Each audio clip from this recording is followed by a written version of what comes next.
After an incredibly difficult race last week at Dover for the first round of the MPi Cup Series playoffs, we head to round two, the round of 8 race at the Indianapolis Motor Speedway. Hello, everybody. My name is Frank Marchese. Thank you very much for making us a part of your evening. With me in the booth is my broadcast partner, Tony Trapasso. And Tony, this was your first race, was last week at Dover. They put on one heck of a show. Tonight at Indianapolis, we're expecting the same thing. Absolutely, and if I can quote Jim Neighbors for a second, back home again in Indiana. I love this track. I love this car at this track, and these guys are quickly becoming my favorite league that we broadcast. Yeah, these guys are putting on one heck of a show. As you see, we've got just under 6 minutes left here in this practice session. 32 drivers set to take the field for tonight. Now, Indianapolis is a bigger racetrack. It's a racetrack that a lot of people are going to want to run, but still, at the end of the season, your penultimate race of the season, to have 32 drivers in a race when there's only 8 that are eligible to win the championship, this is usually when we're seeing league fall off here. These guys' numbers are just stronger than ever. Absolutely, and if you take a look at the times, this is almost unheard of. Between first place and 32nd place in the timing and scoring, you're only talking about right around a second. That's insane. Nobody does that. And yet here these guys are, 32 cars within a second of each other.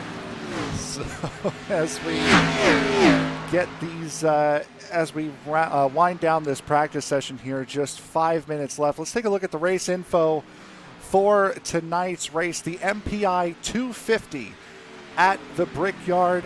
Unfortunately, after last week being an elimination race, as all of these playoff races are, we lost a couple of drivers in the championship hunt last week. Garrett Brown, Daniel Holcroft, Dakota Curtis, and James Kunkel, unfortunately, were not able to make it out of Dover in a fight for the championship. Especially upsetting for Garrett Brown, who was the regular season champion. Yeah, it's kind of disappointing. If you had told me that going into last week, I would have said, yeah, I doubt that. But Dover's one of those wild card tracks that things can happen that go horribly wrong horribly quickly, and unfortunately for Brown, Holcroft, and Curtis and Kunkel, they're now on the outside looking in as Thomas, Rogers, Keith, Bland, Hastings, Massetti, Easley, and Harger are all able to move on to this week, and it's still a tight points race. I mean, you're talking less than 7 positions separate first from 8th right now. Yeah, and going into this race, Ryan Thomas, that's the name I was looking for. Ryan Thomas currently has the points lead over Ray Rogers, who's the only driver to win 3 races this season. So these guys are looking for a very good run here tonight, obviously, to go to the championship race at Phoenix. And Ryan Thomas, when we were here, this was the race prior to us coming on board with MPi. Ryan Thomas had a very good run, and Parker Bland, who currently sits in second, actually won a stage here at Indianapolis. As Parker Bland decides he wants to just murder an entire row of cones coming out of pit road. Bland, for some reason this track, from what I've been seeing, seems to fit his driving style better than most of the other guys. I mean, he and Thomas right now are pretty much in lockstep, 1/1000th of a second between Ryan Thomas and Parker Bland, with Bland having the advantage in the hot lap session. And moving forward, it's going to be anybody's race, and as well as I do that Indy can go one of two ways, and one is good, one is not so good, and if what we saw last week is any indication, it's going to be some hard-nosed, clean, no quarter asked for, no quarter given type of racing tonight, and that's what we're all here to see. Do apologize, by the way, for the discrepancy in the size in the MPi logos. That was a late addition on my part, and I apologize for that. We only have 1 minute and 30 seconds left in the practice session right now. We go up to the 48 car. That is Craig Burns. Now, we did not have any drivers that were ineligible this week because of a lack of practice. So a lot of guys that we haven't seen over these last couple weeks, including one Chris Wilson, is back in the field here tonight and could stir a lot of things up. Has a great chance to play spoiler tonight. Yeah, absolutely. And this is one of those tracks that if you can figure out how to not burn the right front completely off the car, you've got a good shot at being able to play spoiler. But the one thing these guys are going to have to be mindful of, they only get 4 total sets of tires for the race. Yeah, so they'll have 3 pit stops. Only 100 laps here tonight, so you'd figure that's pit stops, if you want to break it up, probably around 25, 50, and 75 if you want to do it even. You saw on the right side of your screen there, this track, it's a very cool day that's being simulated. It's only about 1 o'clock in the afternoon simulation time. 66 degrees, only 86 degree track temperature. What is that going to do for these drivers as we head into qualifying? Well, with an 89 degree track temperature, it's not as hot as we have been able to see it at Indy. But with the cool air temperatures, no relative humidity, and only 29 inches of mercury, these engines are going to be making all the horsepower. With the cool air, with the low water grain, maximum horsepower. The wild card in this is going to be the track temperature. With it being overcast like this, I expect that to kind of drop a little bit as we are in the mid-afternoon. So the track's not going to get as greasy as we've seen it in the past. As qualifying gets set to begin, Richard Swavely on track right now. He was the quickest driver in the practice session.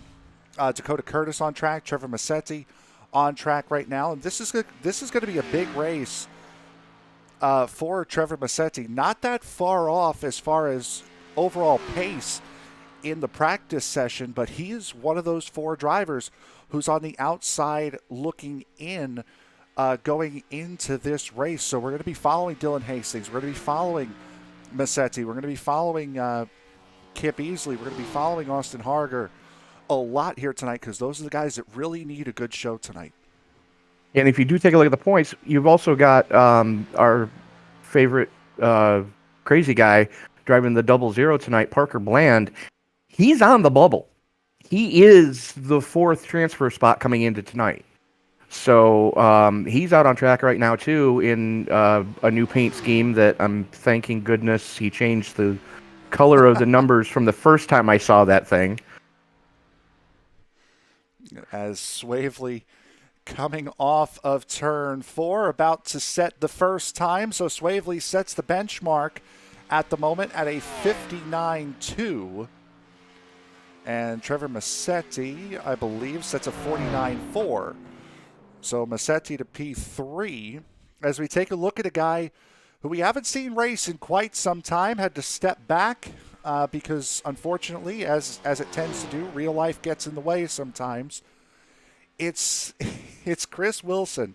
Now, unfortunately for Wilson, we still do not have the ability to have the Wilson cam up at the bottom of the screen at his request, but we'll certainly be looking at the driver of the 33 quite a bit tonight. Absolutely, and currently sitting 3rd quick, and that's a strong run for his first lap. We're gonna see what he can do here on his second. from what I've seen, he's been strong whenever he's been able to show up.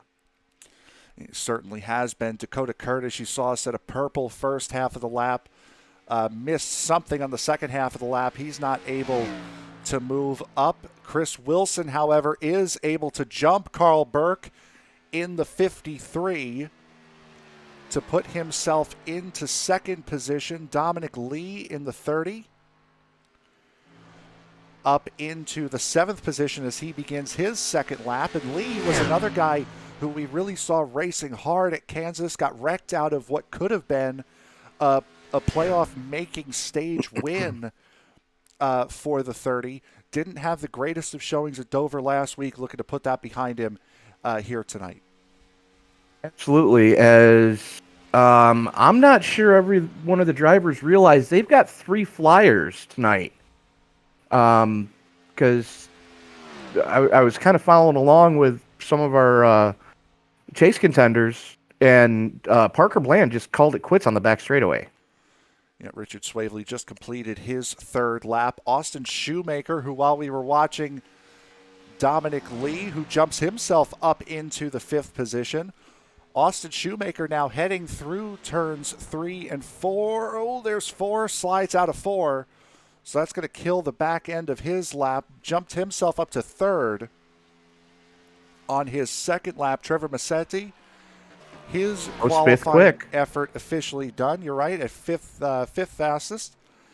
In that beautifully prepared Dale Earnhardt Sr. tribute scheme. I always love that silver and orange. It is a beautiful, beautiful car. Here's another guy that is on the... Well, we thought... Okay, he's actually completed his lap. Dustin Reeves, hopefully. Can we get Dustin Reeves? Yeah, we can get Dustin Reeves. There is the 6 of Dustin Reeves in the... He looks like he's aboard. No, maybe not. No, he's aborting his 3rd lap. Yes, he must have had an issue going through 3, because when we picked him up, he was rather slow through turn 3. Here is Chris Shoemaker in the 4. Now, Chris Shoemaker, another one of those guys that was had a pretty off weekend last week at Dover, as he's going to abort this lap. We look now to the 29 of Clint Leatherwood. As Leatherwood coming around, this will be his 2nd timed lap, setting a personal best the first half of the lap as he heads down this long front straightaway. And Leatherwood jumps up to 8th quickest, so a good lap for Clint as he's pushing for a 3rd.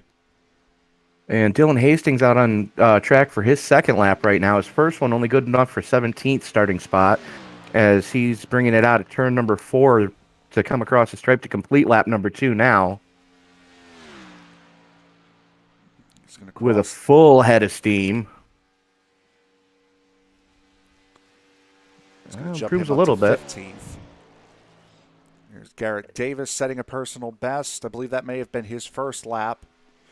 Joseph Mahar on track. Garrett Davis, here he is. He's only 1 lap in and shuts it down, I believe, after hitting the wall coming out of turn 1. That's what that would appear to look like. As here's Zach Wilson, another driver we didn't see last week in that number 38, taking it a little bit wide through turn 3 on his 3rd lap. So it looks as though Wilson, his qualifying effort is going to be complete after just 2 laps here, sitting in the 13th position for that Miller Lite Ford. Absolutely. You know, these guys are doing just what we saw them do in the practice session. Top 26 cars separated by less than a second. You know, this is going to be some tight racing. He has just got a little bit tighter up at the front as Ryan Thomas jumps up to 2nd, and Thomas is going to be one and done in that PlayStation number 32 Chevrolet. I can't say I blame him on that one. You know, no sense, you know, really trying to bend the car if you don't need to. You know, you don't need to have the button on the initial start, because it's kind of a crapshoot going into 1 anyways, with everybody amped up to try to win here at Indy. He just needs to keep that thing clean and hopefully move on to next week. You're watching Craig Burns work on his second lap coming out of turn 4. Is Burns set a personal best first sector. Coming down the straightaway, he will jump himself up into the 8th position. As far as playoff drivers that are on track right now, here's Ray Rogers in the 51, the winner last week at Dover. On track right now, about to set his first time. Warren Keith, who we'll get to in just a moment, also on track in the number 88. Rogers coming down the front straightaway, and he will set a 49.311. Good enough for third position on his first lap. Now here's Warren Keith coming out of turn 4. Rogers banged the wall coming out of 1, so that's going to negate this lap. Might negate his next one as well with that damage, and Keith sets a 49.35. So Warren Keith on his first lap putting it up into the 4th position. Still, though, no one seems to have an answer for that 60 of Richard Swavely, who I believe was the first driver to set time. Absolutely, and the reason you're seeing that, the track temperature has gone up 3 degrees since Swavely set that lap. That might not seem like much, but you're still talking about, it's going to have a different feel. There's going to be more grip the cooler the track is, and right now, with the track temperature sitting they're hovering right now at 90 degrees, there's not as much grip as when Swavely went out. So Warren Keith slightly improving his time, but not his position. You see him take it wide out of turn 1, so he is off it right now.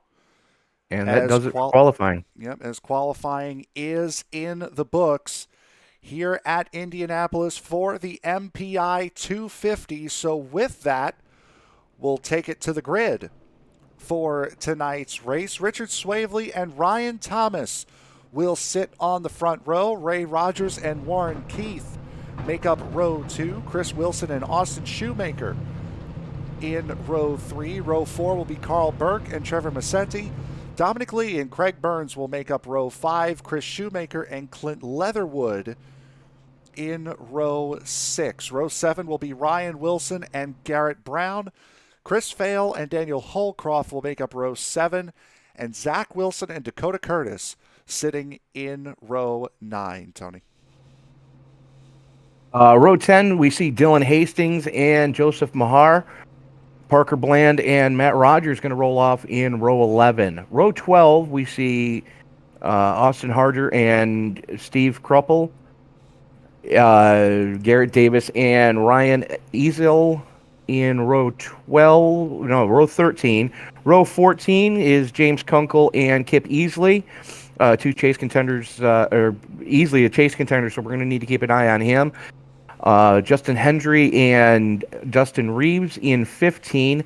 16 sees Jason Clark and Jerry Culver. Culver, the last one to post a time, and then starting shotgun on the field in the 98 is supposed to be Brian Fine. So 33 cars scheduled to roll off here at the Brickyard. Seems like a fitting number, Frank. Yep, certainly is. And Michael Sheffield, as you see on the grid there in the 34th position, he is, as he has been all season long, sitting in race control.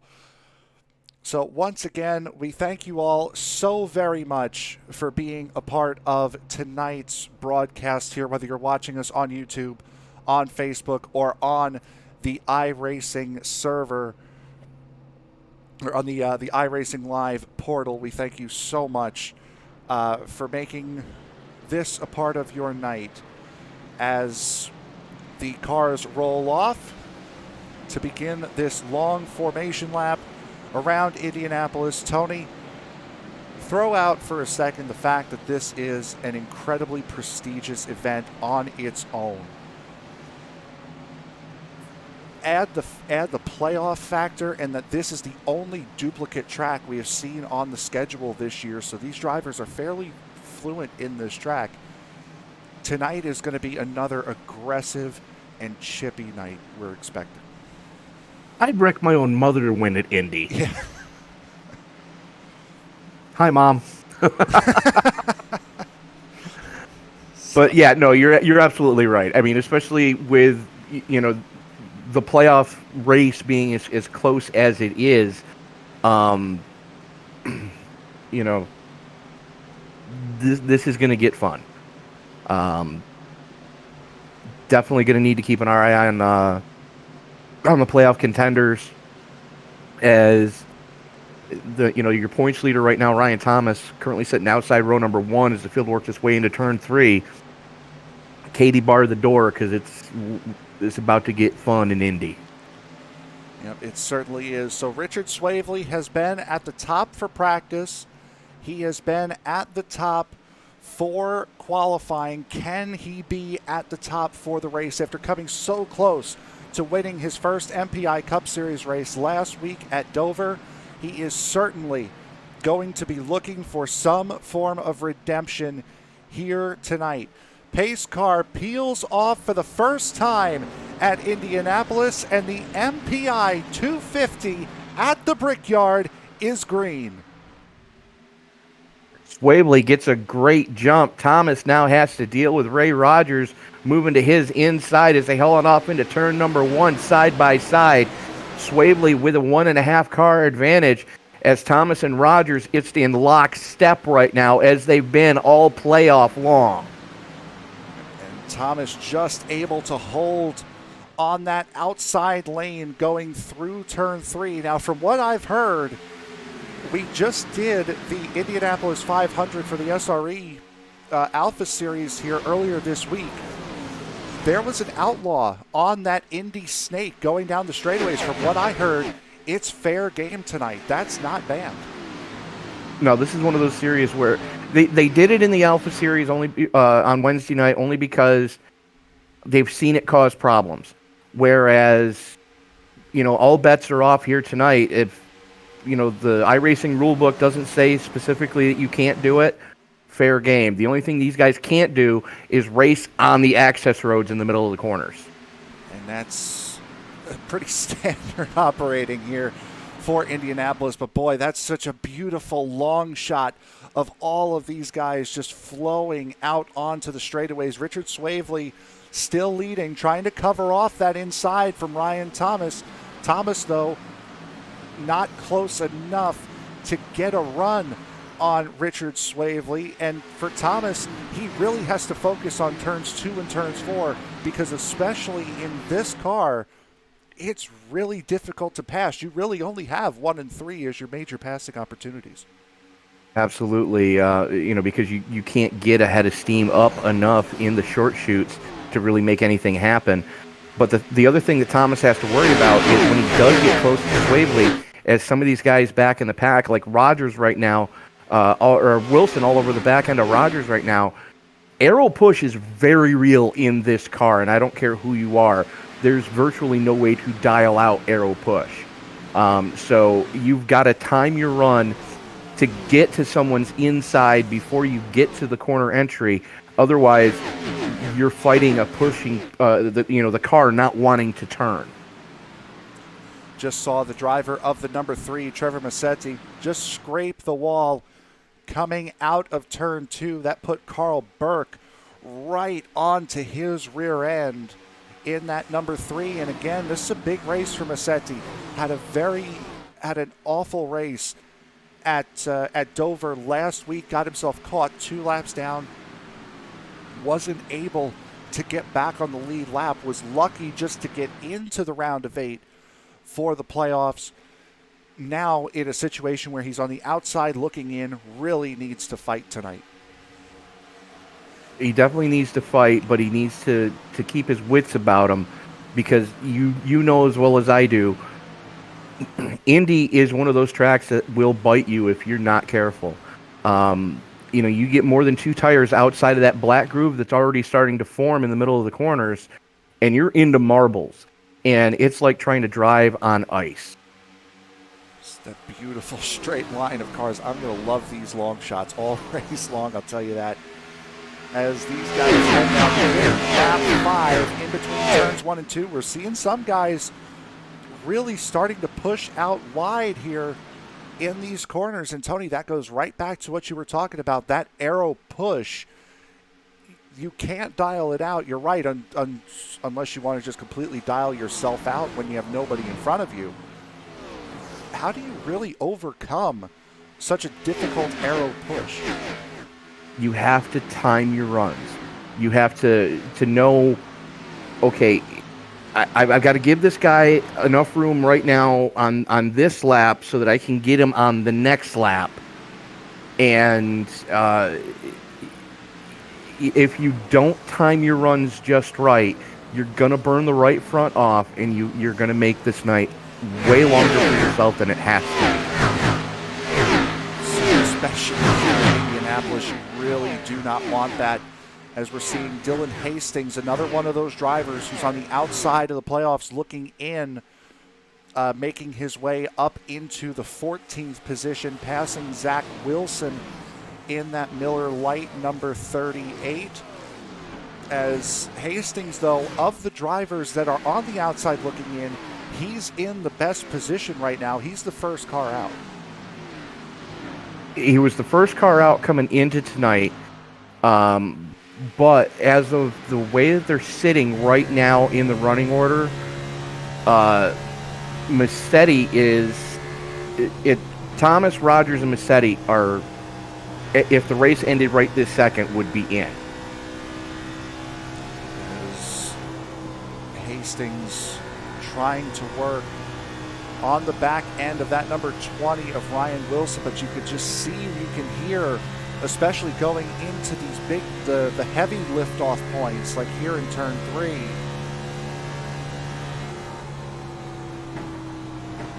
Really having to let off to compensate for that arrow push, is now the 29 and the 20 both getting racy in front of him. That's going to allow Hastings to jump under Clint Leatherwood, who's scraping the wall down the front straightaway. This should be Hastings' position going into 1.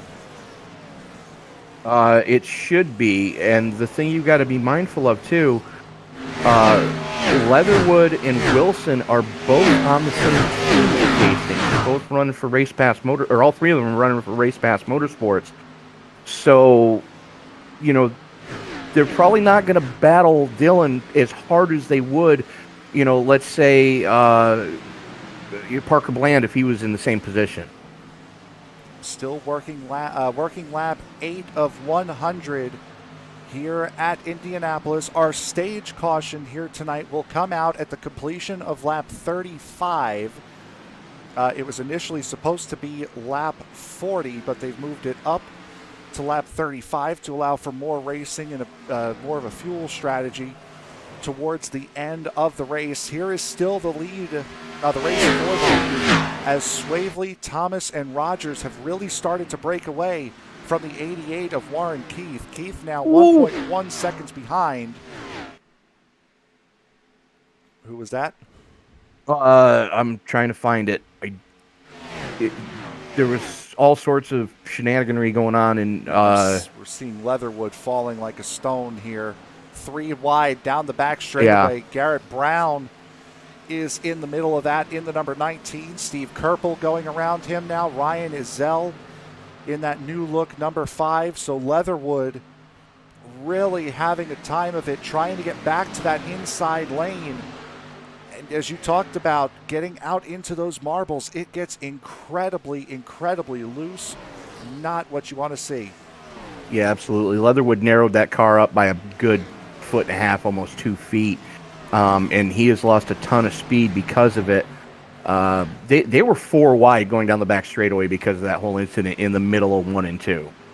Let's see if we can see it here. This is Leatherwood. Oh, he hit that wall a ton coming out of turn 1, as we just saw there, and that forced the rest of the field to scatter around him, as Leatherwood now is going to be fighting a tight condition on that car now because he bent up that split that front splitter so much.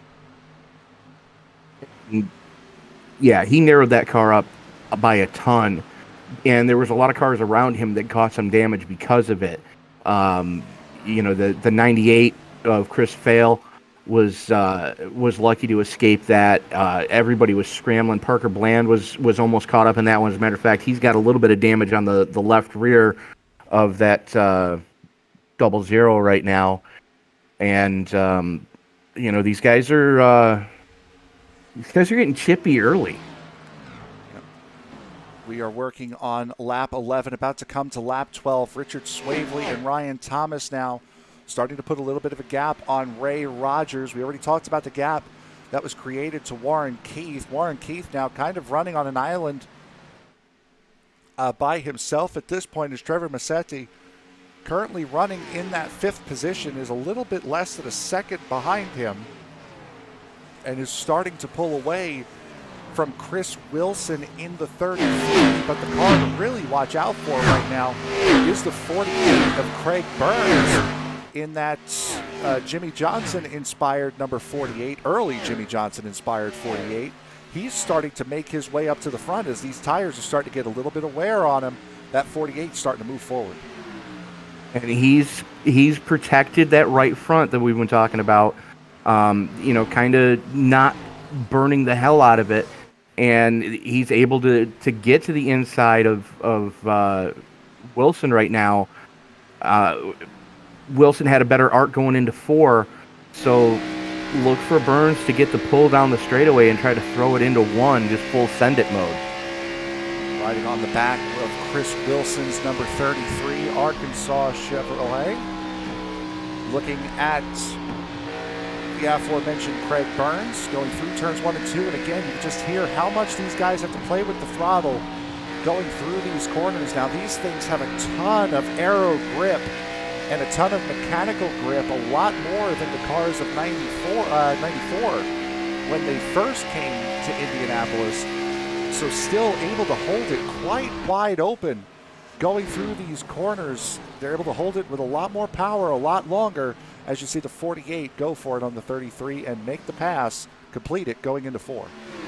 And that's what I was talking about when I said you got to time your runs.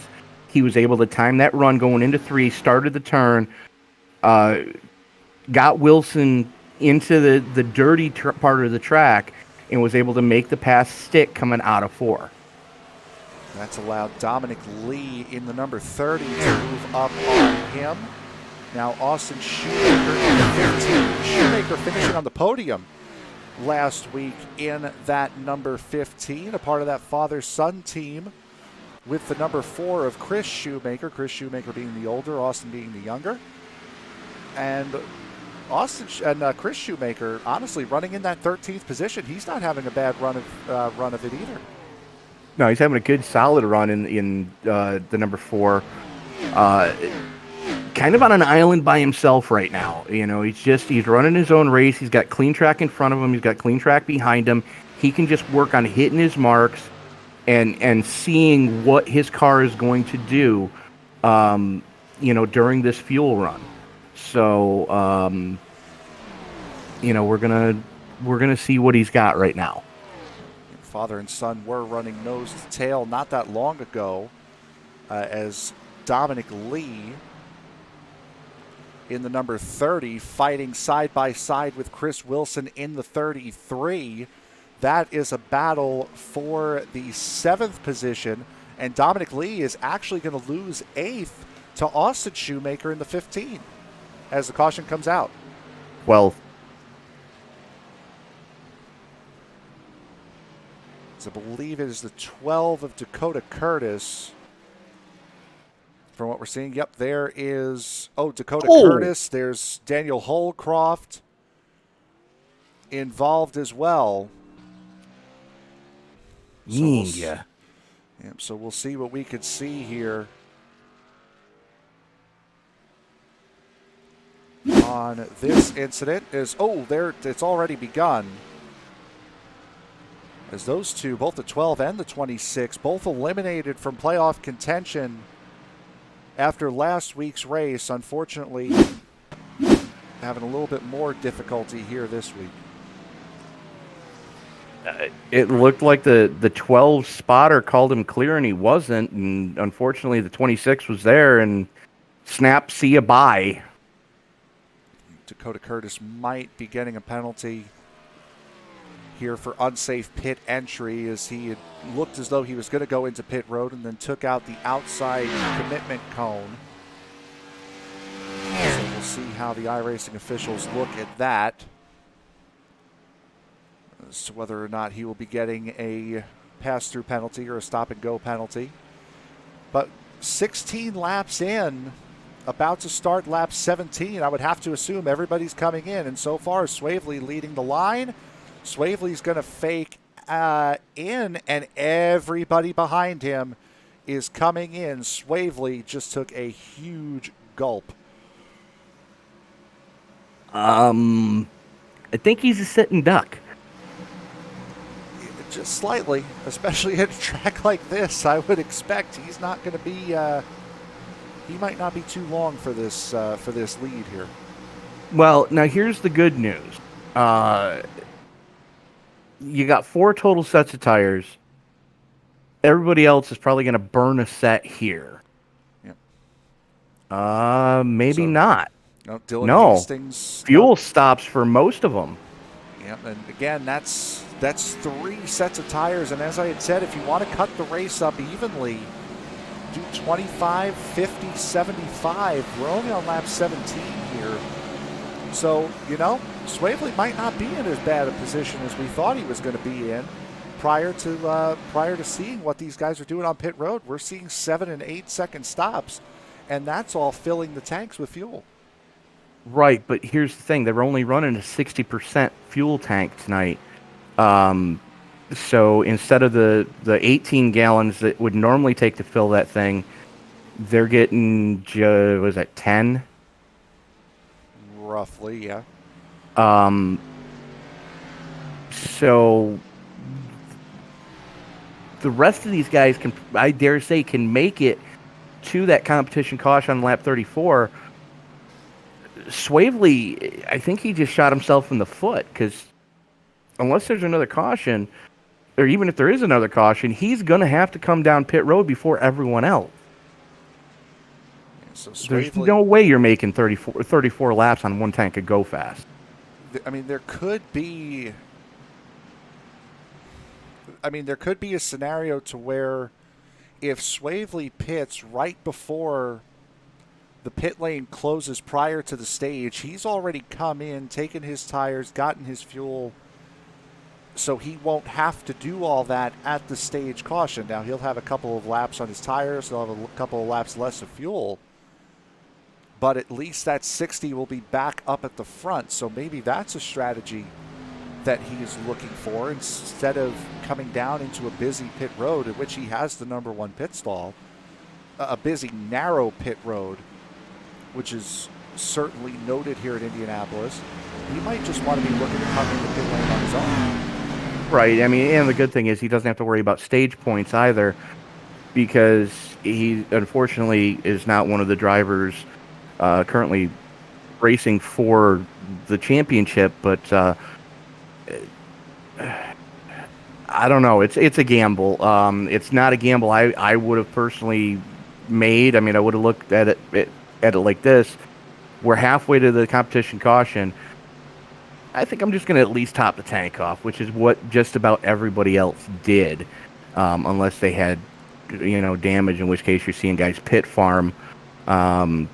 Leatherwood's been pit farming, Holdscroft's been pit farming, Curtis has been pit farming, but that was a gutsy call by Swavely's team. Everybody except for Richard Swavely came into pit to at least top off fuel on that caution flag. So, Tony, I think for the first time, it's time for you to get us going here at Indianapolis. The field goes through turn 4. Swavely going to have the button as he brings them back to green. We're going to have 18 laps in the books as the pace car gets ready to make that hard left turn onto pit road. There it goes. Here we go. Swavely holding them down as they come to the start-finish line. Finally pulls the trigger just a tick early as Rogers gets a great jump, and Thomas goes with him as well. Little bit of a delay on that outside lane as Chris Wilson not getting the restart he needed in the 33. Wilson's starting to fall back. That outside lane, there's still a good group of cars in that outside lane. Chris Shoemaker in the 4. Just getting clear of that is Ryan Wilson in the 20, still side by side here in the mid-pack as Swavely still leading Thomas and Rogers, pardon me, as Austin Shoemaker heads himself up into the 5th position as the leaders make their way through turn 3 and 4 to take lap 20. So we're getting ready to put 19 in the books. Swavely, Thomas, Rogers, Keith, and Wilson, your top 5. Make that Shoemaker your top 5. Wilson just outside looking in. Dylan Hastings picking up a couple of spots. He moves up into the number 7 slot as he's got Chris Shoemaker in tow. Dominic Lee and Carl Burke trying to make some headway now. Burke throws it to the inside on Shoemaker and now sets sail on trying to reel in the fading Chris Wilson in the 33. As these guys heading through turn 3, there's Chris Wilson, went very wide coming out of turn 2, almost hit the wall. I think he did. Coming out of turn 2. You're talking about Dylan Hastings making up a lot of time as there you see him in the 41 about to lose a spot to Carl Burke in the 53. One guy who lost a lot of time was the driver of the 3, Trevor Massetti. Came into the pits 5th in 14th right now. Massetti may have taken tires, but he's got a gaggle of angry wolves in front of him, and he's going to try to have to pick his way through traffic, and I don't think new tires are going to help him at this point in time as he works to the inside of Zach Wilson. Yep, that's Zach Wilson in the 38 that he's going to now have to duck behind as Dominic Lee looks to make a move on Chris Shoemaker and does going into turn 3. That's going to leave Shoemaker open now for Burns, but fortunately Shoemaker is going to be able to get in line in front of that 48 and stop the bleeding just a little bit, only going to lose 1 spot down into the 11th position, but Richard Swavely still out in front of this field as Ray Rogers and Ryan Thomas starting to battle it out for the 2nd position, and that's allowed Warren Keith right back up with these guys in the 4th position in that number 88 Ford. Absolutely, as Rogers trying to do it the hard way, going around the outside of Thomas, finally gets it to stick, coming down the back straightaway with a full head of steam right now. Warren Keith's got to be looking at this going, yeah, go ahead, guys. Just duke it out. Meanwhile, here comes Burke in the 53. I got to think that Burke put tires on under that caution. Carl Burke had a 15-second pit stop, so yes, that would have to assume that's accurate. And now here comes Richard Swavely. We knew he was not going to be able to make it to the end of the stage. There's Swavely. There's a wreck behind. We did see that. Couldn't see who it is. Caution is out. And boy, oh boy, there it came right into the screen. Craig Burns just went for a ride. My goodness, I believe the 4 of Chris Shoemaker might have a little tiny bit of damage on the right rear. Swavely coming into pit road. Oh my. When that happened, we will certainly get a look at that as I was trying to find that wreck and it kind of just came into view as it was the 48 of Craig Burns who was the biggest part of that, and you can see Burns sitting on the pit lane with no front end. There's another car a little bit further back with no front end as we'll take a look at what happened here. This was coming off of turn 4 is when this starts. Oh. The 4 bangs the wall, takes the 48 downtown, and just the 1 nowhere to go just pile drives him. Wow, my goodness, the 5 involved in that as well. Somehow Parker Bland misses this That's incredible. Here, let's go on board one more time here. This is from Parker Bland's 00. You see the wreck happening in front of him here. Watch out, my goodness. But wasn't that Kurt Busch who had a very similar escape to that a couple of years ago at Indianapolis? Something like that, except I don't think. Yeah, no, you're right. Bush did play dodge him like that, And that was a couple years ago. That was a really cool helmet cam that they had on Kurt for that one. As Steve Kerpel in the 18 involved in that wreck as well. Garrett Davis in the 19, as we see some leaders faking their way onto pit road. Dylan Hastings does come down pit road in the 41. Again, Hastings, a playoff driver. The 25 of Austin Harger in the playoffs as well. And you can see that battered front end of the 3 of Kip Easley, the 1, pardon me, of Kip Easley. He is, his championship hopes pretty well done at this stage. Absolutely. You hate to see that. He nowhere to go. Just the 48 coming up the track and just bang. Easily center punches his door. See the 48 with a lot of front end. Well, it's the 48's got a lot of all-around damage on that car. The 98 of Brian Fine, I believe, also. Chris Vail in the 89 with no front end. And that would be what we refer to as a thank God this is a simulator moment. It wasn't necessarily the wreck, the main wreck. It was all the cars piling in after as the 48 just bounced back off the wall and onto the track. That was heavy. Yeah. There was a lot of drivers that did a great job avoiding him. Unfortunately for Kip Easley, Lady Luck was not on his side.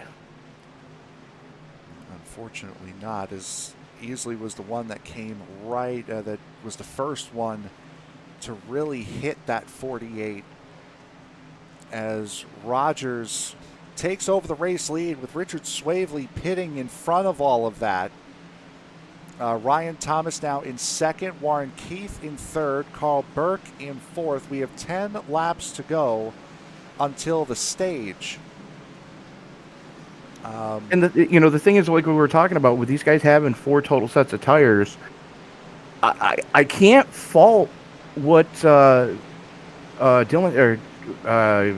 Hastings did going down pit road. I mean, if he took his 4 tire stop now, that's going with exactly what you and I were discussing pre-race of breaking this race up evenly. Pit on lap 25, pit on lap 50, pit on lap 75, and pray to God you don't go into overtime. That's pretty much it. Is these guys up here at the front that we're currently hovering over here, these guys have not taken tires at all at this stage in the race, except for Carl Burke in the 53, second car on the outside lane, that white and red machine. Burke did take tires under that first caution flag. So Burke is up there with fresh tires. Dominic Lee, Trevor Massetti up there with fresh tires. Those are 3 of the top 10 runners. And for Massetti, again, needs a good run here today. Absolutely. And we've seen it time and time again. It gets into your head. It's like, okay, I just need good points. I just need good points. I just need good points. Oh, crap, there's a wreck in front of me. I can't avoid this. Yeah, and that's unfortunately the situation that Kip Easley found himself in. Parker Bland almost found himself in that incident as well. But what a dodge by that 00. And Tony, I'm sure when you watch this replay back, I did watch it. Cat-like reflexes for Parker Bland. Certainly was, as the pace car now is going to duck off here as we restart this race with 9 laps to go until the stage caution. Starting lap 27, there goes Ray Rogers, and we are back to green flag racing here as Warren Keith wasting no time on that inside line. He wants that second position. Unfortunately, Thomas just does get to the corner before he does.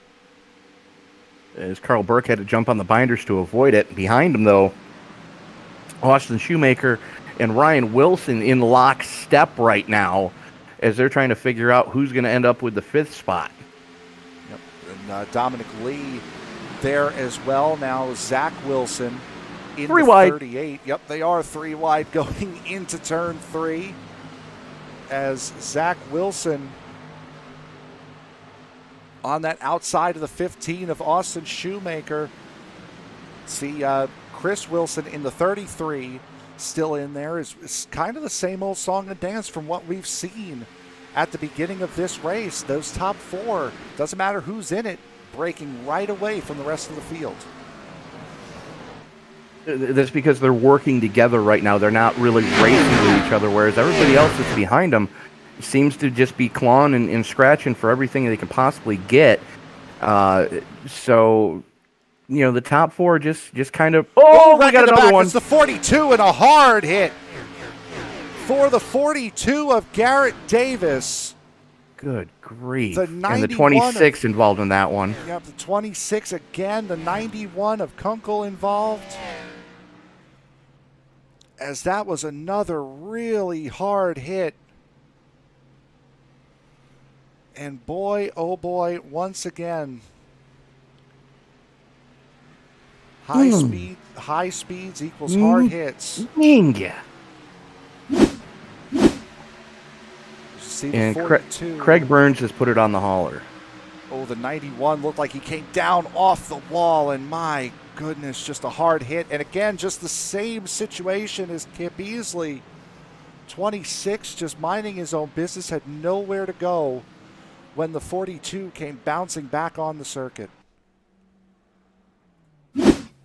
Yeah, you know, you hate to see that happen, and it's just wow. Yeah. Big speeds equal big crashes, and you know you see big speeds here, and wow. I mean, I guess you could say it's a double-sided sword, because Holcroft and Kunkel, who are major parts of that, were eliminated from playoff contention last week. So they're really not racing for anything. So that wreck for them is unfortunately just a wreck. As now it looks like Warren Keith is going to head on down pit road. He will head down pit road and surrender that 3rd position away, as it looks like Richard Swavely might be the next one in. He is in that 60. And Kip Easley has decided to call it a night. Yeah, I mean, there's really not much that could have been done there as far as Kip Easley is concerned.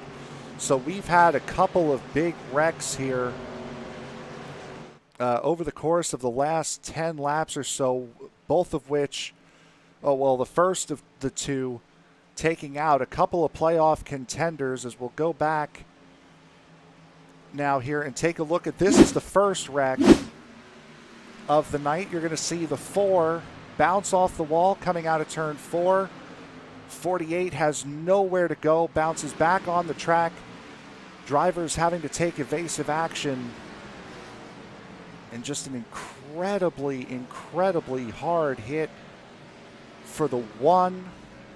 Also noticed that Austin Harger had just missed that accident as well. He's another one of those guys on the outside looking in, and this is the most recent accident here. This is the 3rd caution as the 91 comes down on the 42, hard into the inside wall, and that's going to collect the 26. Another big incident that puts the 26 out of commission.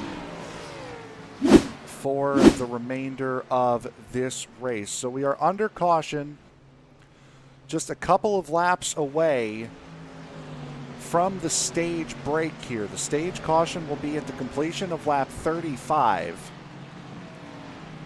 As Ray Rogers, Ryan Thomas, Carl Burke, your top three, Ryan Wilson, Zach Wilson, Austin Shoemaker, Dominic Lee, Chris Wilson, Trevor Massetti, and Matt Rogers make up the top 10. And with that, Kip Easley out, Chris Shoemaker several laps down, Craig Burns out, Jason Clark out, Steve Kerpel, you saw him coming back onto the racetrack in the second replay. Daniel Holcroft done, James Kunkel with damage, Garrett Davis with a ton of damage, Ryan Ezell with damage. And Kunkel has put it on the hauler. So Kunkel done, Chris Vale with damage. Unfortunately, with this being a round of 8 race, not too many playoff guys involved in that, but still plenty of hard hits for all involved. 2. 2 being the playoff drivers that are out. Yeah. 2 of them done so far, but the rest of them, they're still running aggressively, and you got to think that we haven't seen the last of it. We still have quite a ways to go here. We're going to start lap 32, so we're going to go 3 laps, hopefully, before we get the stage caution and those all-important playoff points on the line for the 2 drivers that currently occupy the front row of Ray Rogers and Ryan Thomas, who come into this race 1 and 2 in points. So they are mathematically safer. They're not safe, but they are safer than the rest of the guys around them in the playoffs. So Tony, coming to the line, bring us down. Rogers has control of the field as the field works its way out of turn number 4. Pace car makes that hard left turn to go behind the pit wall. Rogers holds him down, gets into the restart zone, pulls the trigger. We are back underway. Green flag is out. Thomas goes with him as the battle right now is between Burke and Wilson for third. Carl Burke has that inside line going into turn 3. Unfortunately for Burke, Wilson will be able to make that move stick. Look at Ryan Wilson in that number 20 up to the 3rd position. Side by side behind them, though, that's Dominic Lee and Austin Shoemaker in the 15 and the 30, respectively. Trevor Massetti now sees a gap. He's going for the 33 of Chris Wilson. Absolutely, as these guys are getting chippy, as everybody wants that stage point to try to pad what they can. As your playoff contenders, Rogers and Thomas, still in lockstep right now, sitting first and second. And how about Dylan Hastings trying to make some headway right now as he works to the inside of Matt Rogers, throws it into for turn 1, full send it mode, and picks off the 96. Faked going into pit lane under that caution on the inside of Chris Wilson right there in the 33, just passing by. Hastings makes the position, and now the big position right now is in front of him is that silver and orange number 3 of Trevor Massetti. Both of those guys outside looking in on the playoffs. That 41 started, I believe it was 5th tonight in the point standings. Massetti was 7th. So Massetti really needs to finish in front of that 41 tonight if he wants to make it in. He does, and he's doing what he has to do, but right now Hastings is on a charge, closes the gap by a ton, gets a great draft down the front straightaway. Look for him to make the move going into turn 2, something you don't normally see. No, he got a great run coming out of turn 1 as compared to Massetti. So now Hastings in the 7th position. Carl Burke has moved his way up into the 3rd position, getting around Ryan Wilson, in the 20. Zach Wilson in the 38 now working on the 20 of Ryan Wilson. Austin Shoemaker still sitting there, but he looks like he's going to become the next victim of Dylan Hastings, who makes a move in turn 4, and Hastings up into the 6th position. And that's what fresh tires can do, is Hastings got those fresh tires back on lap 25, only got about a lap of them under anger before the caution came out, and now we're seeing what fresher tires can do, as he's just picking guys off at will. Hastings making a more standard move before making another obscure move. He gets both Zach and Ryan Wilson in consecutive corners. That 41 is flying as we come down to the end of the stage. As Ray Rogers heads through turns 3 and 4, Ryan Thomas is not close enough to make a move. Ray Rogers makes it clean out of turn 4.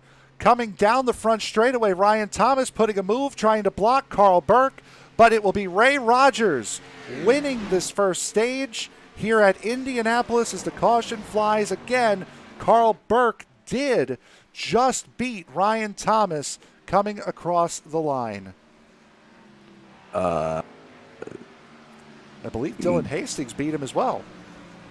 Rogers, Thomas, Burke, Hastings, Wilson, top 5. Okay, so Thomas did. He just backed off then right after the stage caution came out. So yeah, Thomas was able to hang on for a second in the stage. Carl Burke got 3rd in the stage. Dylan Hastings got 4th. Ryan Wilson, Zach Wilson, Trevor Massetti, Austin Shoemaker, Austin Harger, and Matt Rogers rounding out your top 10. And that's big for Austin Harger, who was coming in 8th out of 8 in the playoff standings for going into tonight. So Harger needing a really good finish, not necessarily a win and you're in situation, but I believe he was 12 points out coming into tonight. Look at that real quick. Harger was negative minus 11 behind Parker Bland. Yeah, so. Easley was minus 10, but Easley is already Easley out. Done. Massetti was minus 9 and Hastings was minus 6. Bland was the bubble spot. Keith was plus 5. Rogers was plus 6. And Thomas was plus 17. So where they're running right now, the championship 4 will be Rogers, Thomas, Hastings, and Massetti, I believe, and that's just because Warren Keith came into pit under the last caution. Keith has a clean car. He's been running up in the top 5 for a majority of this race, so unless something happens here, we're looking at possibly Keith. The top 3 might be set. It's that last position, though, that could be up for grabs. Right now, my quick and dirty math, I've got Hastings and Bland tied right now. Or sorry, Massetti and Bland tied right now. So I'm showing Hastings right now in, Bland and Massetti tied for 4th. And I would have to... Oh, there's one car sideways on pit road. That's the 30 of Dominic Lee, who's now backing up into his pit box. He gets out. Dylan Hastings wins the race off pit road after taking either 2 tires or just fuel. Austin Harger gets out ahead as well. So this little group here is going to get shaken up pretty nicely here, as it looks like it's going to be Hastings, Austin Harger, Zach Wilson, Dakota Curtis, and then Ryan Thomas. Ray Rogers comes out in 11th position. Well then.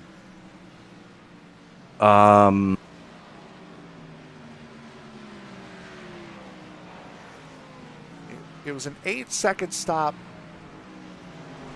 for Dylan Hastings, and that's either fuel or 2 tires. A 7-second stop for Austin Harger, so same deal for him. Oh, that's why. Ray Rogers slid through his stall. So that's what puts the 51 and the stage winner back into the 11th position. Now he will not be restarting. Oh, he will be restarting, pardon me, behind Christopher Fail, who is that black number 89 right there with no front end. So this is really going to shake up this the front of this pack here. Some guys not coming in, like Carl Burke, Richard Swavely. Those guys don't come in. Some guys either on 2 or no tires, mixed in with guys on 4. This is going to be entertaining here. Place your bets. You kind of got to think that the guys on fresher tires are pretty much going to pick the guys off in front of them that don't have the fresher tires. They're going to just come pick them off at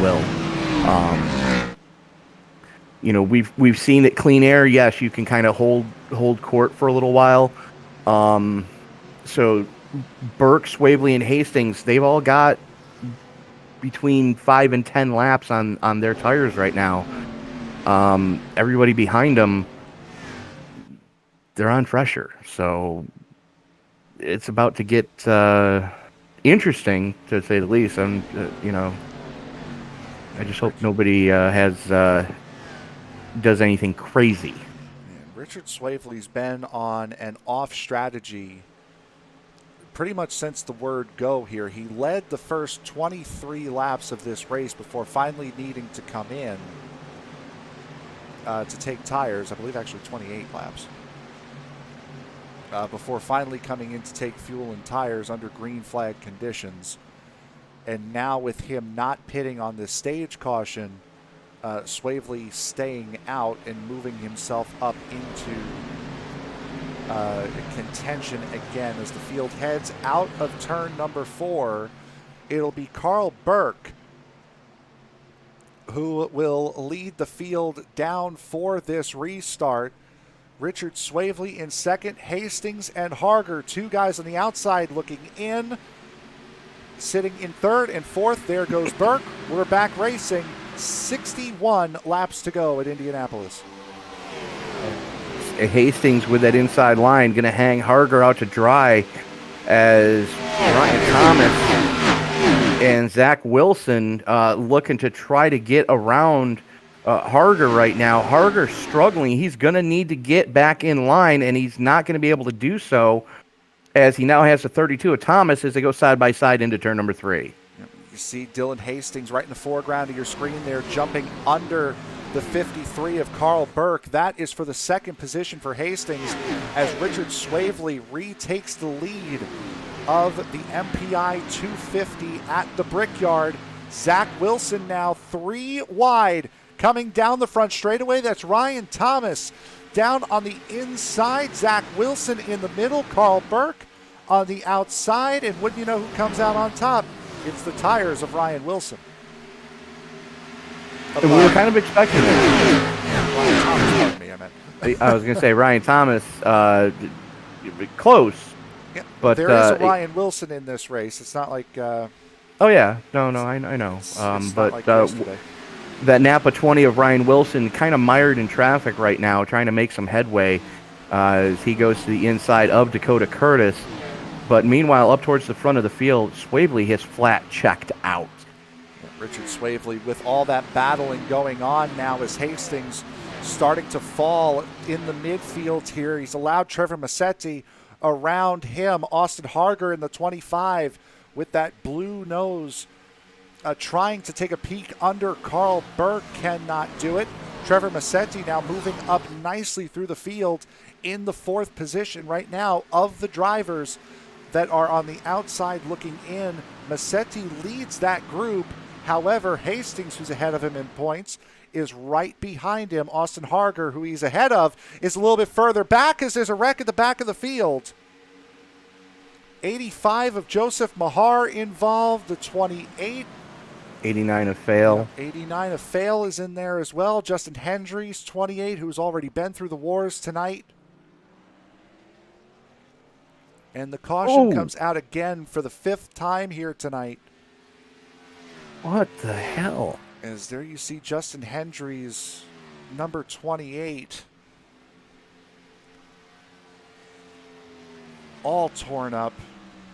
And that's not just from this incident. He's been through quite a bit here tonight as we take a look at this incident. It started with Chris Wilson and Christopher Fail.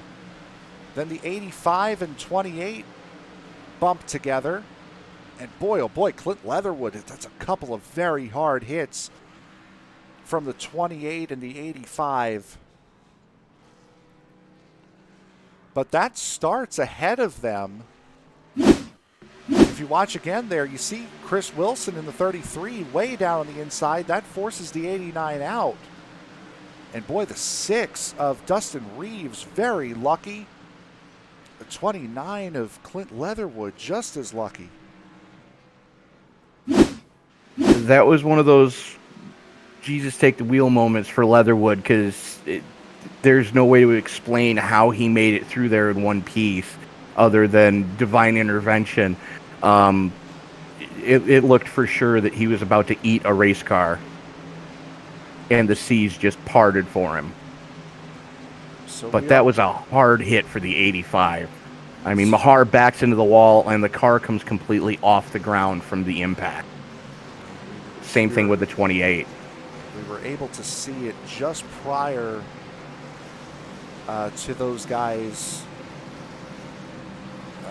just prior to Mahar actually blinking out on the broadcast. As some guys heading down pit road, Carl Burke leads the group down pit road. Austin Shoemaker, the 12, Dakota Curtis. Garrett Brown, Chris Wilson, Leatherwood, Lee, Fail, Mahar, all in for pit stops. But Richard Swavely has the race lead as Steve Kerpel heads around the outside to get his lucky dog after being involved in the first big crash we saw here tonight. And I'll tell you what, man, we've seen 2 races at Indianapolis. By the end of this race, we'll have done 300 laps at Indianapolis just this week alone. A lot of good racing in both of those, but we've seen a lot more, not just incidents, but multi-car and hard wrecks here tonight. Absolutely. You know, you talk about the grandfather of all world centers of speed. You know, the Indianapolis Motor Speedway was the birthplace of the modern super speedway as we know it. You know, it was the biggest and baddest track ever built for until, you know, Daytona showed up. And this is where all the speed tests were done. And that's what we're seeing here is, you know, these cars are capable of some sick speeds. You know, even 20 years ago, they were hauling off into turn 1 north of 100 or north of 200 miles an hour. So you get them in that was in qualifying. You get them into a draft. I mean, it's possible to see 200 plus mile an hour before you have to climb on the binders. A 3,700 pound stock car is not the easiest thing to get woed down. We've seen that time and time again as the field doubles up here for the restart. Just about halfway through this race. We're almost there. We're 5 laps until halfway. Just to check on the 8 drivers that are in the playoffs. Ryan Smith currently running in the 2nd position. Trevor Massetti, Dylan Hastings, and Austin Harger running 4th, 5th, and 6th. Ray Rogers and Parker Bland running in 8th and 9th. Warren Keith in 11th position. And then that would leave James Kunkel. I'm sorry, not James Kunkel. Kip Easley stone dead last after being involved in the first major incident tonight. So we have 6 of the 8 playoff drivers represented in the top 10 right now, 7 sitting in 11th. Right, and of those drivers, Warren Keith right now on the outside looking in, and it's tight for the rest of them. And again, this is rough maths and half a race to go, so could certainly change over the course of the next 55 laps. Tony, take us away again. Swavely going to have the button one more time as the pace car makes that hard left turn onto pit road. He's got a pack of angry wolves around him. They all want to win as Ryan Thomas almost eats the wall as he's looking the wrong way. That's going to let Zach Wilson get to his inside as they haul it off into turn number 1. Big wheel spin for the driver of the 32, Ryan Thomas. He's able to duck in and hold off the 3 of Trevor Massetti. Now he's looking right to the rear corner of the 38 of Zach Wilson, trying to make up a position, but doing so gets a bad run coming off of turn 2. That's going to allow Trevor Massetti to his outside. Zach Wilson now on the outside of Richard Swavely heading into 3. Wilson now going to have to defend from Ryan Thomas, and unfortunately it's not going to go well. Thomas with the preferred position going into 1. Wilson doing everything he can to try to hold him down. Thomas gets the clear coming off of 4. Now sets its sights on trying to reel in Rich Swavely. Meanwhile, behind him, Harger, Rogers, and Hastings just throwing hand grenades at each other. Ray Rogers up to the 5th position, restarted in 8th. He's up to 5th as Massetti is really close to hitting the wall.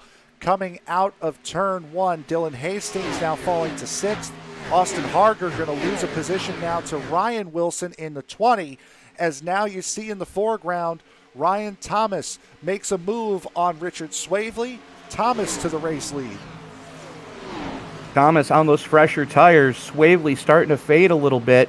You got to think Swavely's getting ready to start to come down pit road, or thinking about it relatively soon here to try to stop the hemorrhaging, as Zach Wilson now sets his sights on trying to reel him in. Trevor Massetti in tow, in lockstep with Wilson. The top 4 starting to break away as Ray Rogers in no man's land right now, as Dylan Hastings gets by Wilson and tries to reel in Rogers. Right now, running the last running playoff contending driver is the 00 of Parker Bland. He is in the 10th position right now, trying to fight off Matt Rogers. Playoff drivers running in 1st, 4th, 5th, 7th, 8th, 9th, and 10th right now. So these guys are all up here at the front, and unfortunately for Kip Easley, is done for the night. Absolutely, and Harger needs a miracle right now as Bland gets by Harger. Harger now has the 96 of Matt Rogers pushing him down the front straightaway, gets a run, reels back in the 00 of Bland, but arrow push, he has to back off, and he's now under pressure from the 30 of Dominic Lee. Austin Harger in 8th position in the standings coming into tonight, and right now the lowest running of the playoff eligible drivers. Ryan Thomas up at the front, however, came in the points lead. He's now starting to run away ever so slightly from Richard Swavely, as we will try to, let me see if I can get this graphic up. Yes, we will. Stint length. Oh, okay, that's not where I thought it was going to come out. There is the stint length for Thomas, Swavely, Wilson, Massetti, and Rogers, the top 5 drivers. Richard Swavely, make that 6 more laps on his tires than anybody else. And that's going to be a rough one. He's doing everything he can to try to hang in there, but it's not just tires that he's being behind the 8 ball on. It's also fuel fill. He's got to try to figure out a way to kind of stay in lockstep as we are going to be halfway this time across the stripe. Thomas with the lead. Swavely sitting in second with his rearview mirror just filled with Zach Wilson. Wilson throws it to the inside as they come across the stripe. Wilson going to have the position going into one. Side by side they go.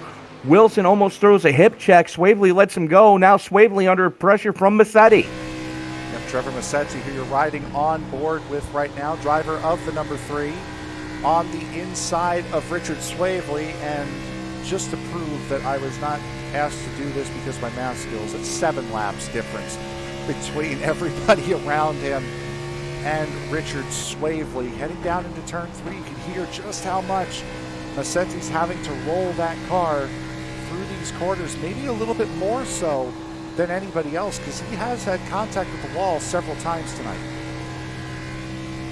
He has, but it hasn't done a ton of damage. It's been light brushes. He hasn't tried to test the structural integrity of those safer barriers like we've seen other drivers do so far. And don't look now, but Ray Rogers is right on the rear bumper of Swavely. So Rogers on the fresher tires looking to try to make it happen as they haul it off into turn number 2. Yep, and side-by-side action right behind them. That's Ryan Wilson in the 20, Warren Keith in the 88. This is a battle for the 6th position here. Between the 20 and the 88. Behind them is Dominic Lee in the 30, Parker Bland and Dylan Hastings. Again, Bland came into the race safe. I believe with Massetti where he is right now, that is no longer the case. I'm showing... It's going to be close if it isn't. Thomas Rogers and Massetti in. And the 4th one would be, I would have to assume it's going to be Thomas. Keith. Yeah, Thomas Rogers, Keith, and Massetti in. Bland and Hastings on the outside looking in. Again, those are just rough estimates here with still half of this race left. The top 4 in points will head to Phoenix Raceway next week to battle for the championship in what will be the 14th and final round for Season 2 of the MPi Cup Series. We'll take a couple of weeks off before we kick off Season 3, and each and every single race for the MPi Cup Series will be available right here on ESPN and all of our broadcasting platforms, whether it be YouTube, whether it be Facebook, or the iRacing Live portal. You can see all of the action right here on ESPN. Still the top 4 on the break: Thomas, Wilson, Massetti, and Rogers. As now, since Rogers has gotten past Swavely falling right into the clutches of the 88 of Warren Keith, who has gotten around Ryan Wilson.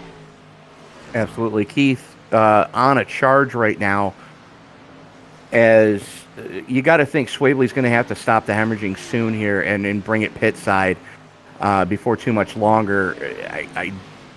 I dare say that we're getting close to seeing a set of green flag pit stops before we get too many more laps under our belt here.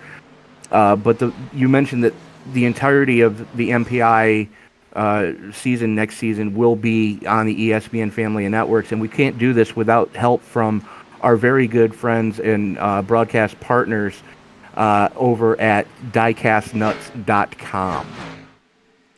You know, we certainly could not. And if you're unfamiliar with diecastnuts.com, it's a site where you can show off your diecast collection. You can purchase diecast models of really anything, not just racing cars. It's a whole online community. You can check them out. There's a link to their Facebook page on our website at espnofficial.com. Is also diecastnuts.com, NUTZ.com. The URL for their website if you want to check out all of their collections and shop items over at Diecast Nuts. Absolutely. As I do know that there's another talk in the works. We may be bringing another broadcast partner on. So stay tuned to the webpage for that. You can find our webpage in the video description below. As right now, Warren Keith all over the back bumper of the 60 of Richard Swavely, as trying to gain as many positions as he can to try to guarantee that he moves on to Phoenix as Swavely brings it pit side. Yep, as you would have expected, he's been out there for a good 27 laps on a tank of fuel. As you can see right there at the bottom of the screen, Trevor Massetti making a move on Zach Wilson for the second position. Wilson now trying to close the door on Ray Rogers in the 51. He's not going to be able to, as Wilson trying to fight back on that outside lane. He's going to have a little bit of an advantage being able to slide out as much as he wanted to, but that 51 is really going to pack it into turn 3, try to take that position away, and he's actually going to get it done prior to the turn. Absolutely. That was pure willpower for Ray Rogers to get by the 38 of Wilson. Wilson lost 2 spots that lap, but how about Massetti doing everything he can to try to make sure he moves on to Phoenix? Ryan Thomas making it look easy up in front, as it looks like Massetti might be reeling in Thomas. Trevor Massetti did run a 10th quicker, 52.8 to a 52.36 compared to Ryan Thomas that last lap around, as there are 4 playoff contenders running in the top 5 positions.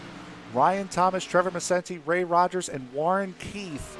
Those right now appear to be the 4 that will be moving on, as Parker Bland has moved up into the 8th position in that 00 in the 3rd race of the season, the race prior to MPi joining ESPN. He had won the first stage here at Indianapolis, so he does have speed around this place in that 00. Dylan Hastings, who had restarted, I believe it was in the 4th position after our 5th caution of the race, has now fallen back down to the 10th position. Also up there, Austin Harger has now fallen all the way down into 16th position, and right now currently is the last driver on track that is in a playoff position. Yeah, Harger definitely on the outside looking in and struggling tonight. That car does not look comfortable at all, and it has not looked comfortable here at the Brickyard at all. And Harger, he was hoping for a good showing, not getting it. Bland and Hastings not having the nights that they need yet. Still a lot of racing left to do, as the 20 bringing it pit side.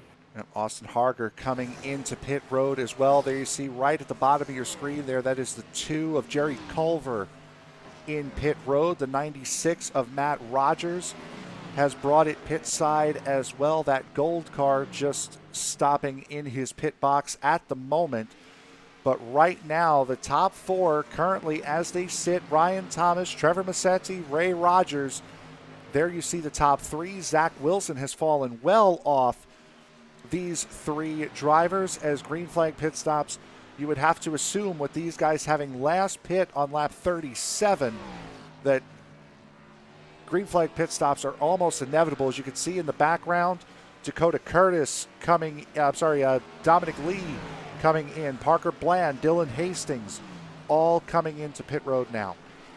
Zach Wilson just calling his pit. So next time by, he'll be coming in with the 38. Again, trying to stop the hemorrhaging, as Warren Keith really starting to reel him in now. So green flag pit stops, going to shuffle the order up a little bit. And this is where we're going to see the pit crews earn their money. You can't make it from here, but good grief, you've got to have a good stop. You really do. This, especially if you're one of these playoff drivers, as here come the top 2. Both Thomas and Massetti both deciding to come in. Zach Wilson in. Warren Keith is in as well, as Ray Rogers will take over the race lead and get a bonus point for leading a lap So these guys right now have absolutely huge pit stops to make, both the 30, the 32, and the 3, if they want to stay out ahead of that 51. And this isn't even the money stop. No. That's the scary part. We're not seeing the money stop yet, because that one's going to come sometime after lap 75. Here's Ray Rogers heading through turns 3 and 4 now. That's Dylan Hastings, who's about to be put a lap down. He had just come out of pit road. Now here comes Ray Rogers in to cover them off. And unlike what we saw at Indianapolis at the Indy 500 on Wednesday, the commitment line for the NASCAR pits outside of the pit wall as compared to inside the pit wall for the Indy cars. That's probably a good thing, considering that you don't want Indy cars charging that pit wall, or you don't want Cup cars charging that pit wall at 100. I stopped counting a while ago, mile an hour. Richard Swavely having come in on lap. Where is he? Richard Swavely having come in on lap. That still says 30, but it's not correct. I believe it was lap 55.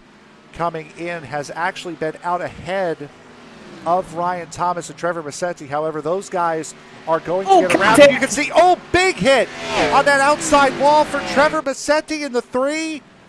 And that is huge. A big hit on the right side of that number 3. And you can see who's just out in front of him now. It's the 51 of Ray Rogers, but he might have a bigger concern with that number 3.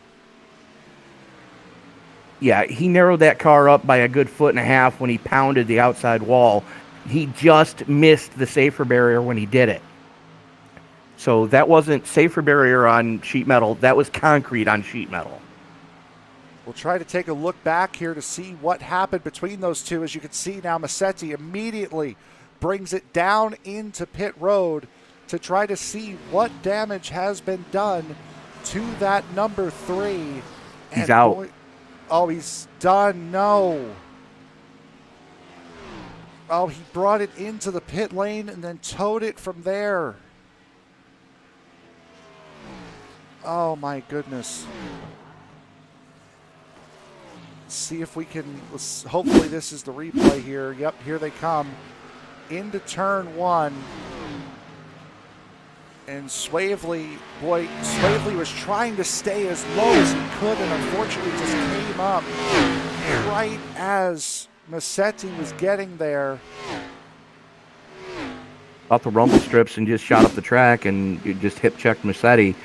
And, it was... Massetti was along for the ride at that point.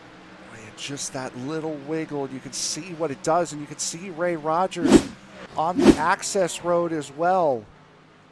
But boy, oh boy, that's a killer. As far as playoff hopes go, he was right now slated to be in before that incident. As you see, the leader, Carl Burke, is into pit road. That will hand the lead over to this man, the driver of the 15, Austin Shoemaker. Now in the race lead as pit stop still cycling through. Ryan Thomas, who we're expecting to be the effective race leader coming out of turn 4. There he is right there. He right now is sitting in the 5th position as he has Dakota Curtis in the 12 ahead of him. So Thomas doing whatever he can to try to make sure he moves on to Phoenix, trying to keep that car nice and clean. Shoemaker shows the way. Garrett Brown in 2nd. Carl Burke being scored in 3rd, but I don't think that's correct, as he was in the pits. Dakota Curtis being scored in 4th, and we still are in the pit stop cycle, the green flag pit stop cycle. So Shoemaker, Brown, and Curtis all have not been pit side yet. They're all in pit road currently. As there you see in the background there, Ryan Thomas coming out of turn 4. He won't lead this lap here, but he will take over the race lead in that number 32, and he has a huge gap back to Ryan Wilson. He has a 2.5 second gap back to Wilson, and Ray Rogers has had an incident somewhere down the line. He was slated to come out in third on that pit cycle. He's now behind Warren Keith, 3.5 seconds behind Ryan Thomas with 34 to go. I haven't seen anything out of Rogers. The only thing I can think of is he was trying to take evasive action as things were starting to pop off all around him. As right now, Keith is right on the back bumper of Ryan Wilson, filling the mirrors of that Napa Auto Parts number 20. Yep, this is a battle for the third position. Ryan Wilson looking like he's about to get passed by Warren Keith. He is. As Keith swings to the inside of the 20. Warren Keith will take over the third position. Ray Rogers will follow him through. He will take over fourth. So now Ryan Wilson falling back to fifth. And right now, Dylan Hastings is the fourth playoff driver in line right now in that number 7. He was the first of the drivers on the outside looking in. And that 41 looks like he might do it here tonight. Well, we were thinking that Massetti was going to be able to do it too, but he just got caught up in someone else's oops, and that's all it takes is one mistake by another driver that you can't avoid, and call it a night. Put it back on the hauler. You can see that dark maroon number 33 of Chris Wilson. Wilson running in the 19th position, 1 lap down. So he is not for position in that group. As you see Dominic Lee trying to make a move now on Ryan Wilson. He will make that move. Chris Wilson following him through. Dylan Hastings is not able to make such a move. Now he's going to the inside is Dylan Hastings. He might have a shot at it going into turn 1. No, he's going to duck back in line. And that one is for position for the 41. That one is for position, but it's also a teammate that he's fighting for position. But I happen to know for a fact that those guys on that team have only one team order, and that is don't kill each other. But if you do get into each other, make sure it's a Sports Center highlight. And as there goes Hastings on the inside of Ryan Wilson. Hastings should have the move done here. Going into turn 3, he does. As you see, Ryan Thomas currently sitting with a 3-second lead. As he comes to the line, we have 30 laps to go here at Indianapolis. 1 pit stop still to come, and we will bring you all of that action here right after this quick break. Back in a minute.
26 laps to go at Indianapolis for the MPi 250 at the Brickyard. There you see our race leader, Ryan Thomas, who has a 3.2 second lead over this pair of Warren Keith and Ray Rogers.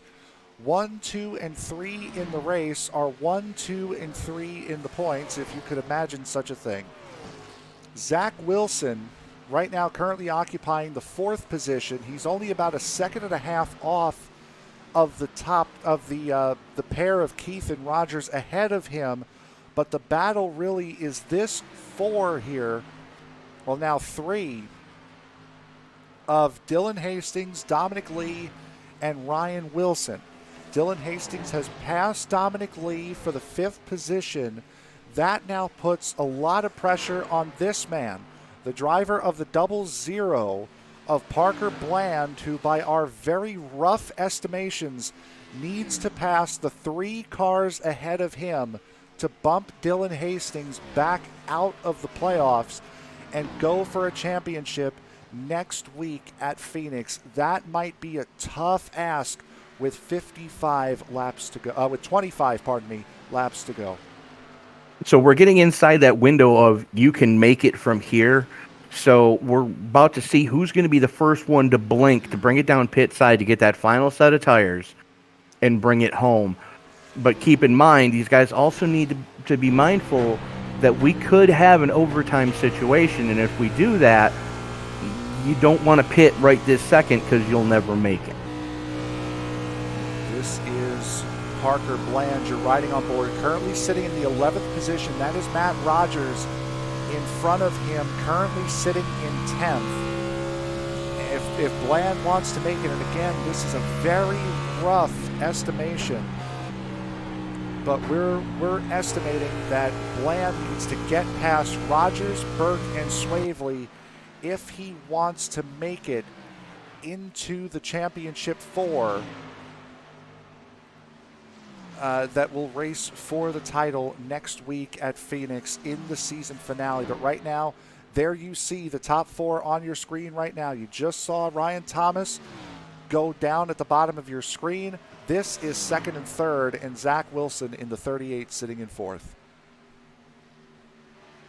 Wilson doing everything he can to try to play spoiler in this situation as kind of a no man's land, though.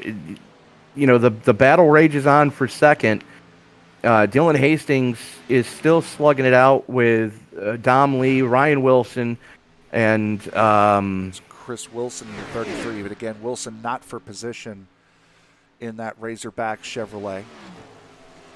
And I just took a look at the front of Bland's car as he gets by the 98 of Matt Rogers. There's damage on the left front of that Toyota Camry. Might have caught a tiny little piece of that big accident that he had just missed earlier on in the race. And Swavely's going pit side. Yep, Richard Swavely coming in. So there's another one of those positions that Parker Bland desperately needs to get into the playoffs, and his next position is right ahead of him. He can see it. The problem is he's 2.5 seconds away from it, and Matt Rogers is far from being competent, not competent, content, compliant, pardon me, is what I meant, behind the 00 Parker Bland. Bland was struggling off of 4, and that let Rogers really reel him in. So we're getting ready to start seeing the money stops, and Warren this Keith is in. Okay. So there we go. Warren Keith, the first one of the playoff contenders to blink, to do his money stop, the final stop that we're going to see him come down pit road, get that final set of tires on that discount tires number 88. So this is going to get fun. It certainly is. There you can see the gap, 3.3 seconds between Ryan Thomas and Ray Rogers, currently now occupying the 2nd position. Ryan Thomas has opened up his lead by about a second on this green flag run here since his last pit stop. Coming through turn 4, he will stay out. Ray Rogers, on the other hand, will stay out as well. So the top three now is Zach Wilson deciding to stay out. Dylan Hastings staying out as well. Ryan Wilson decides to come in. Now you can see Richard Swavely in that 60. He's on fresh tires, getting around the 33 of Chris Wilson. That 60 is going to be flying right now. And he's going to have to get his lap back the hard way, though, as he did go a lap down as the 98 of Matt Rogers bringing it pit side. We're getting to that point where you're going to need to pit soon,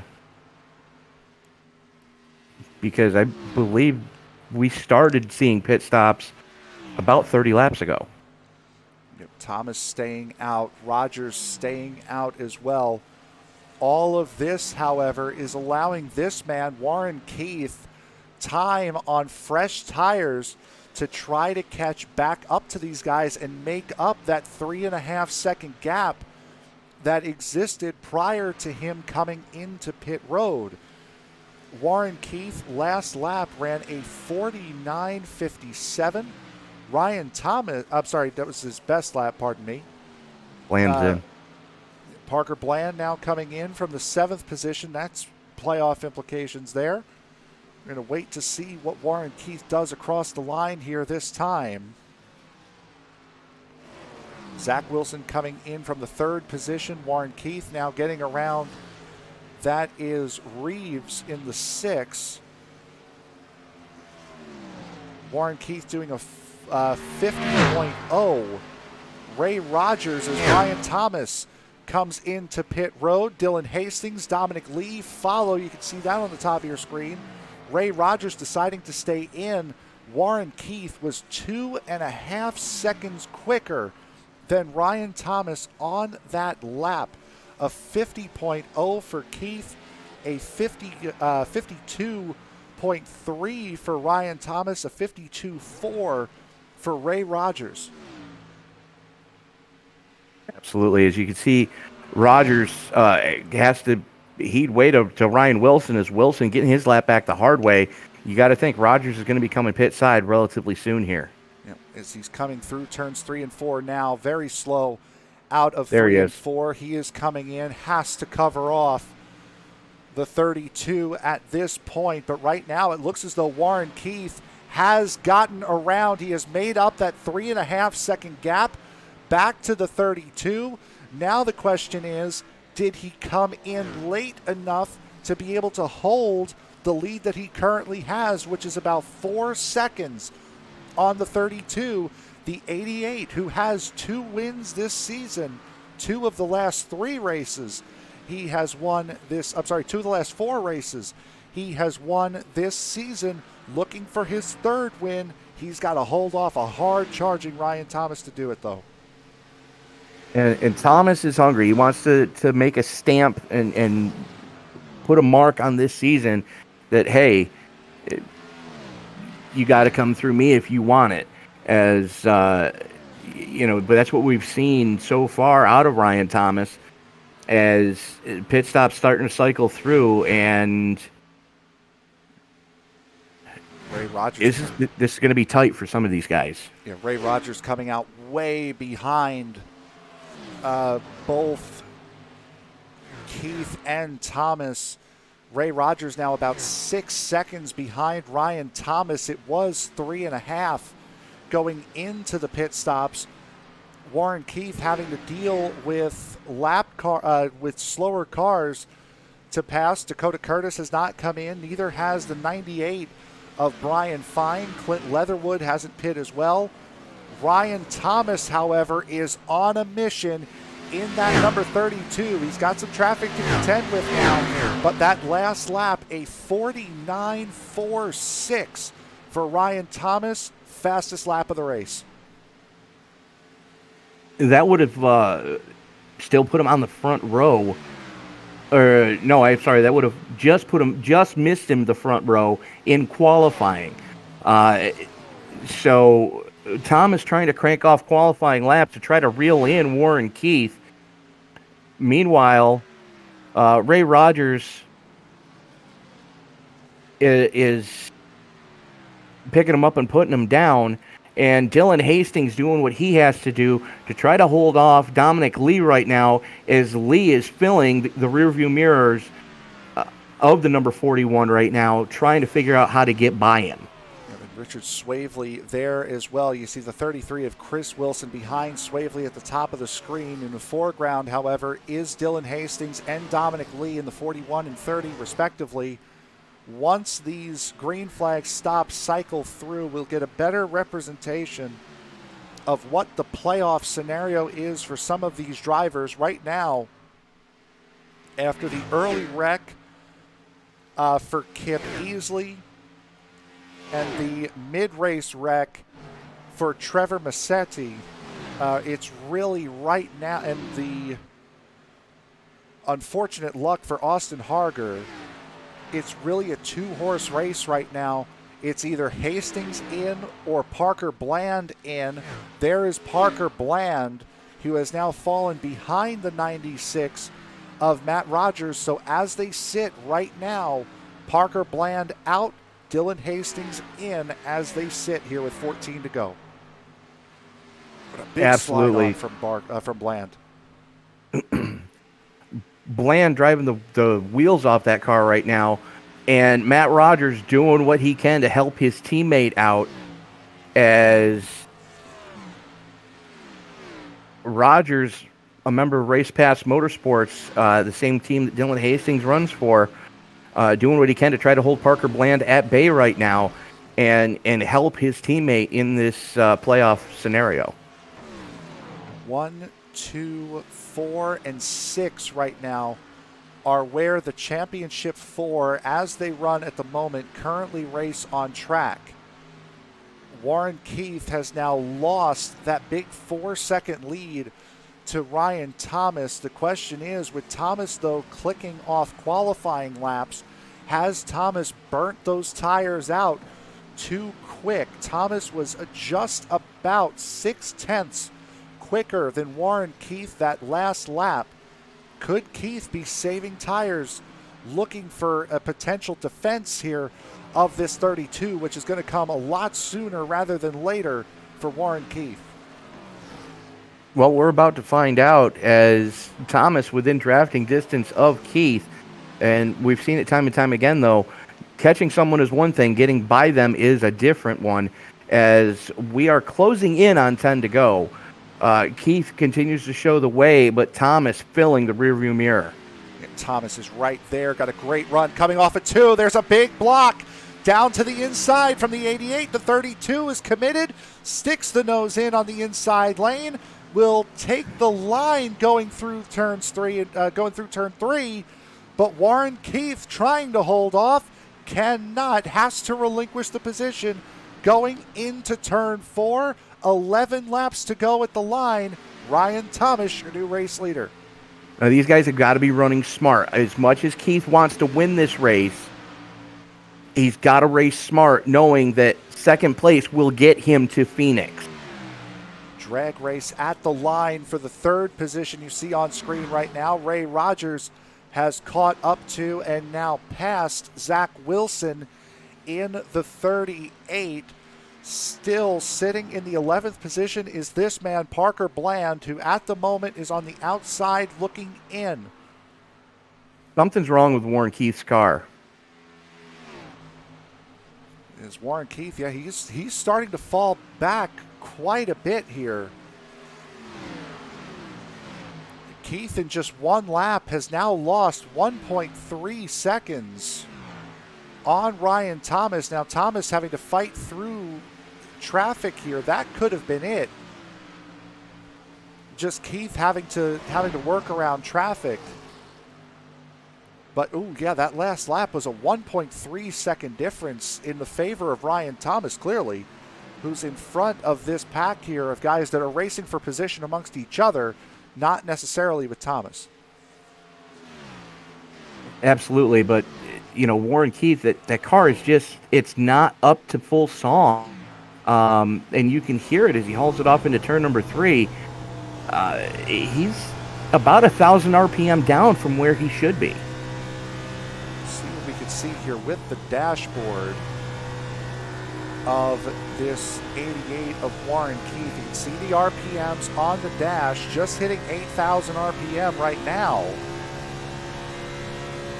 On the dash, he will get to 80, just about kiss 8,600, going down that long front straightaway. So yeah, something does appear to be a little off with that 88. He may have burned the right front off that car, because you saw how hard he had to fight it to get the car to even initiate the turn-in. He's fighting now with Jerry Culver, who's going to pull over and let him go. Keith appears to still be at full song, just barely clipped 190 going into turn 3. But you're right, he is falling well off of Ryan Thomas, which is surprising considering how hard Thomas was running to catch up to Warren Keith. It didn't look as though Keith was running too quick, unless it was his 2 out laps prior to Thomas coming into pit where he really wore that car off. I'm thinking a lot of it had to do too with all the traffic he's having to duck through. The aero push on that car may be a little too strong for him to try to overcome. He's got some clean track in front of him, and it seems to have cleared things up a little bit, but he can't dawdle for too long, as Ray Rogers can see him from where he is. Looking back now at the 10th position, Parker Bland has gotten around Matt Rogers, which is the good news. The bad news is the next car that he needs to pass is 5.7 seconds up the road. That is Carl Burke in the 53. Parker Bland needs to get around him and Richard Swavely in order to get into the playoffs. It looks as though his championship run here is going to end. Absolutely, and you hate to see it, but you know, a valiant effort from that young driver. Go ahead. Hastings came into this race 6 points behind Parker Bland. Those guys were running 4th and 5th in points.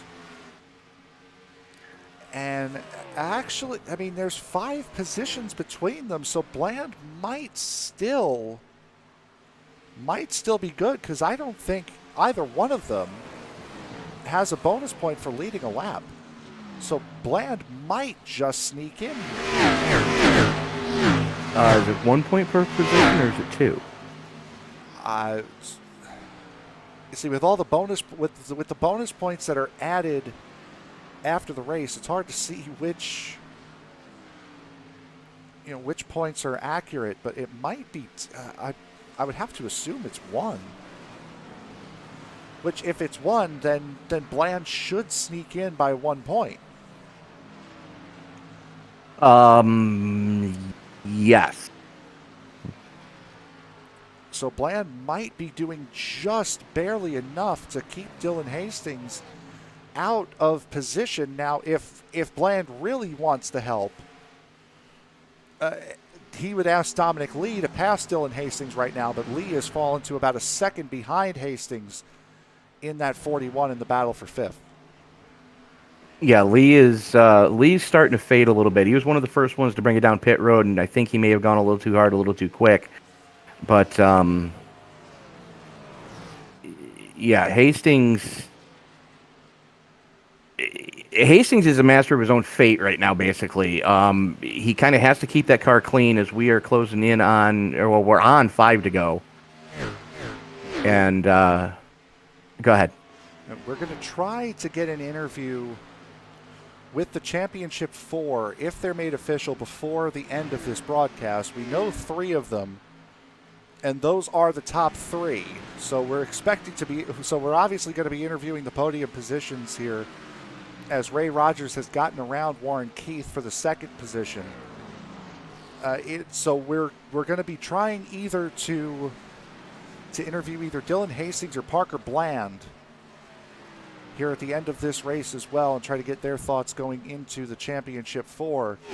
But right now, with 4 laps to go, it is all Ryan Thomas who is now in the process of lapping heavily damaged race cars. He's just gotten around the 28 of Hendry. He has Christopher Fail in front of him in the 89. Steve Kerpel with a ton of damage as well in front of Fail.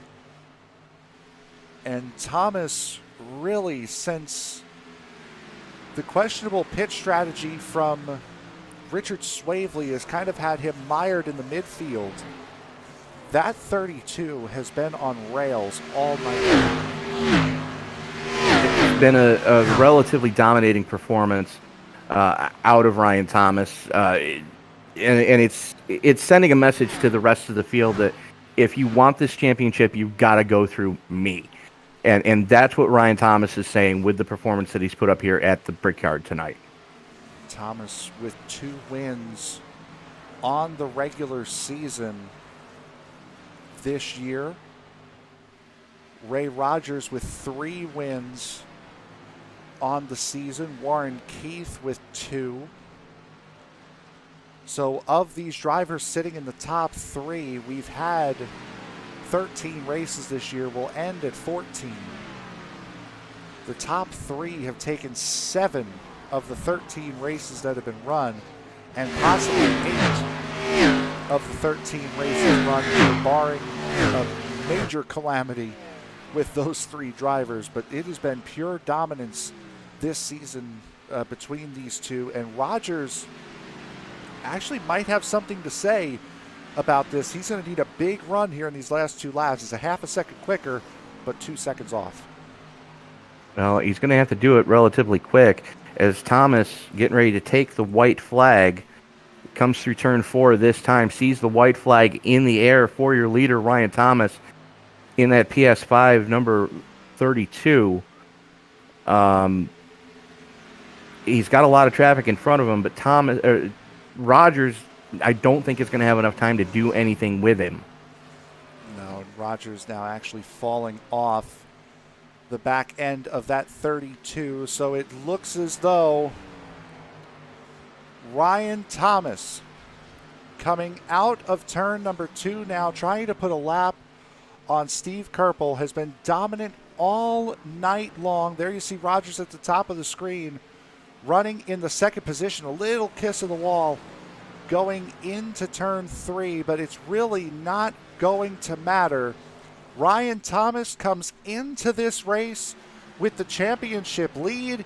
He comes out of this race with the championship lead, and he will come home with a trophy from the Brickyard as Ryan Thomas wins the MPi 250 at the Brickyard, his 3rd win of the season.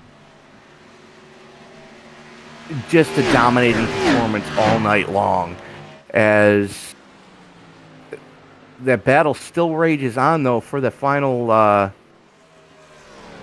spot into the top 10, as Bland, Shoemaker, and Brown were just throwing haymakers at each other. Austin Shoemaker is for position. Bland tries to block him off. He's going to wreck himself into pit road, and Austin Shoemaker is going to take the 10th position. Parker Bland's season ends backwards down pit road, as Bland now reversing it down pit road to finish. But that's a guy right there doing everything he could to try to make the championship 4. And with all math that's, take it with a grain of salt, this is our math here. It looks as though it's going to be the 32, the 51, the 88, and the 41 racing for the championship at Phoenix. Wow. I'm speechless at what I just saw. It's a guy trying to stay in championship contention, and unfortunately, it would not be for Parker Bland. Right, but what I'm saying is you've got a guy, an Austin Shoemaker, who has already, he was eliminated races ago. Coming up on fresher tires. I mean, honestly, that was That was Bland coming up on the 15. That wasn't the other way around. Oh, right. No, and I get that. I mean, that was throwing blocks and doing what you can, but that was some wild stuff. It certainly was, and we're going to try to get the top three in here as well. Going to try to get the championship 4 in for interviews tonight as well. As we believe, with our math, that will go to Dylan Hastings, who will be the 4th and final driver in the championship 4 going into Phoenix next week. And Tony, if you're ready, I believe you have Ryan Thomas with you now. I do have the man who put on a driving clinic tonight, driver of the Sony PlayStation 5, number 32, Mr. Ryan Thomas. Congratulations on another victory on the season and just stamping your seal on the playoffs, saying to the rest of the contenders that if they want this championship, they got to come through you to get it. Yeah, I definitely want them to have to come through me. Had a really I didn't think I could win in the first stage. Thought a bunch of guys were faster than me, but when the second stage came around, I just found out I was faster than everyone. Now we saw you after the money stop. You were clicking off lap times that rivaled what you put up in qualifying to reel in and then ultimately pass Warren Keith, who was fading towards the end there. Was there any doubt in your mind that you were going to be able to catch and pass him to retake the lead? So when I first came out of the pits, I thought he would be like a second and a half in front of me, but it ended up being like 3 seconds. And I knew I had to put some qualifying laps down to catch him because I didn't think I would be able to, but tires were wearing because he was probably putting down qualifying laps too. Well, I mean, you were definitely picking him up and putting him down in the closing laps of this thing, with as much damaged lap traffic as was around you at the time in the closing laps. Was that little voice in the back of your head ever talking to you going, hey, we could probably back it down a little bit here? Or was it just still go, go, go, knowing that, Ray Rogers was coming? Yeah, I think that whole last stop after my stop, I think I was just go, go, go the whole time. Well, moving into next week, the championship round, we go to the Valley of the Sun and Phoenix International. Your thoughts going to the very differently shaped 1 miler there? Yeah, I've been historically good in short tracks this season, and I think Phoenix is similar to in New Hampshire, which is one of the ones I won, and Richmond, which is one of them I had a good run at. Well, Ryan, is there anybody you want to thank before we let you go? I want to thank my teammates for helping me not wreck. And that should be it. All right. Well, Ryan, congratulations on the win tonight, and best of luck to you next week in the championship round at Phoenix. See you next week. So there was Ryan Thomas, the points leader. Again, as I mentioned, the points leader coming into tonight's race. He will be the points leader coming out. Your second place finisher here tonight will be the driver of the number 51, Ray Rogers. And Rogers should be joining me here now momentarily. He's got you. If he's not here already. Ray Rogers, second place finish here tonight. A very good run out of you, sir. Yes, sir. The goal tonight was just the top 4 because I really wasn't sure who I was really racing besides Ryan. So I just told myself if I can finish in the top 4, I'll move on to the next round. How was your car on fresh tires? Because we saw at the beginning of the run, you tend to sort of slip back, but once the tires got heat in them, once you got into the middle of a run, your car really seemed to come to life. Yeah, at the beginning of the run, it was loose. Probably it took about 6 or 7 laps, and finally, when the tires kind of got heated up a little bit, I was able to really stay in the throttles, going in and out of the corners. So, but Ryan got too far out, and I knew there was no chance I was ever going to catch him. Going into, so you are locked into the championship 4. You came into this race in second. That's where you're going to be. Coming into this, going into the playoffs next week at Phoenix, what are your thoughts going into that race at Phoenix with the title on the line? It's all out. I mean, there's points aren't an issue. They're not even a factor. It's just who finishes in front of who. So there's going to be it's going to be a lot of fun seeing who can get up there and finish in front of who, because there's only 4 guys you got to beat. What's your comfort level with the Phoenix circuit? Phoenix is good. I really like Phoenix. I can get it running pretty good myself. So we'll just have to see next week. All right. Anybody you want to thank before we let you get out of here and celebrate? Just my family. They really tolerate me being in here doing this all the time, and I appreciate them. And you guys, I appreciate what you guys do. We appreciate what you guys do every single week. Ray Rogers, your second place finisher tonight. Congratulations. Thank you.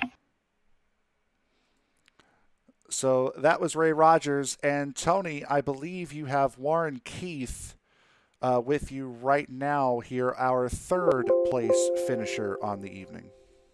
I do. Coming into tonight, third place in points. Leaving tonight, third place in points with a podium finish at the Brickyard. Moving on to the championship round of 4. Warren Keith, congratulations. Yeah, feels good. It feels really good. Oh, man, it's just, this is the one track in the playoffs I knew that, if we can get in here and get out of here, I'll be happy, because I hate this place. I hate this place with a passion. Well, it's not the easiest track to get around, and we saw a lot of your playoff competitors have trouble either early on or in the closing laps. But you were able to maintain a nice, clean car all night long, and you hit your marks on your pit stops, which was the key, I think. Yeah, we tried something there, because I knew with Ryan, I don't know where he had that speed, late in the run, but, he was flying tonight. You couldn't really touch him. So I said to myself, well, Ray gets by me. Well, I got nothing really to lose. I'm just going to come in and pit. So, we tried some, threw the 8 ball at the wall. Unfortunately, it cracked and burned near the end of the race. But, yeah, just everything went to plan. And for being trash in practice this week, I think a third place is well-deserved. Well, moving forward, we go from one of the biggest tracks on the schedule to one of the more technical tracks on the schedule with the very differently shaped 1 mile that is Phoenix. Your thoughts going to the desert next week? It's going to be a dogfight. I know how me and Ray drive there. I used to run with Ray almost every night, it seemed like, before we joined the league. So I know how Ray races there. And obviously Dylan Hastings and Ryan Thomas are going to be, just as quick as us. So, next week's going to be an absolute dogfight. It's going to be like airplanes in a gymnasium out there at Phoenix. And it's just going to have to watch your back, especially on the restarts. Well, is there anybody you want to thank before we let you go celebrate with your team about making it to the championship round of 4? Yeah, I'd like to thank the other 3 for making it in. That's a good group of guys. And, we're going to have a good, clean battle at Phoenix. I'd like to thank Discount Tire for being on the car. Glad to work for them almost every day of the week. And it's good to have them on the car. And I'd also like to thank my teammates at Seg Keith Motorsports, Brian Fine, Zachary Wilson, and Justin Hendry for a fantastic season. I'm glad to have them back on the cars for next season. All right. Well, again, Warren, congratulations on the podium tonight. We're looking forward to seeing you next week at the Valley of the Sun. Thank you, guys. And Frank, I believe you have the man who grabbed the final spot in the championship round of 4 with you now, Mr. Dylan Hastings. I do. Is Warren Keith coming home in 3rd. Dylan Hastings coming home in 5th place tonight. May not be a podium, but it's going to feel like a win. 6 points out of the playoffs coming into the night. You are in the championship 4. Yeah, it feels good, guys. I knew when I knew the thing was to get stage points, and when I knew I ended up getting, I think I got 7 stage points. I was behind in 6. Parker didn't get any, I don't believe, and so I was just trying to stay ahead of Parker the whole time. And I think Massetti also was right there, and he ended up getting disconnected. So it all worked out. It's I just got to thank my team. I got to thank everybody on Race Pass Motorsports, Wildcard Racing. All those guys are just awesome. They helped me plan it all out, and it just all worked out tonight. Wish I could have pulled out a win, but I'm happy with this. What was it like for you out there running tonight with just knowing that you had to make up X amount of positions and then just kind of settling into a spot where you really couldn't make up any more positions and just kind of having to deal with that? What was it like just being out there knowing that you're relying on somebody else to have a bad night? Well, I mean, it helps with the competitiveness. I mean, it also helps. It also puts a lot of pressure on the driver to race clean and to keep it clean during the race and have the right pit strategy. So all of that is in play, which is what we love about iRacing and the way that things are set up today and the league. And yeah, I mean, it just it was really it was nerve-wracking because I didn't think I had a chance, and I knew that if I was going to make it, I had to finish within.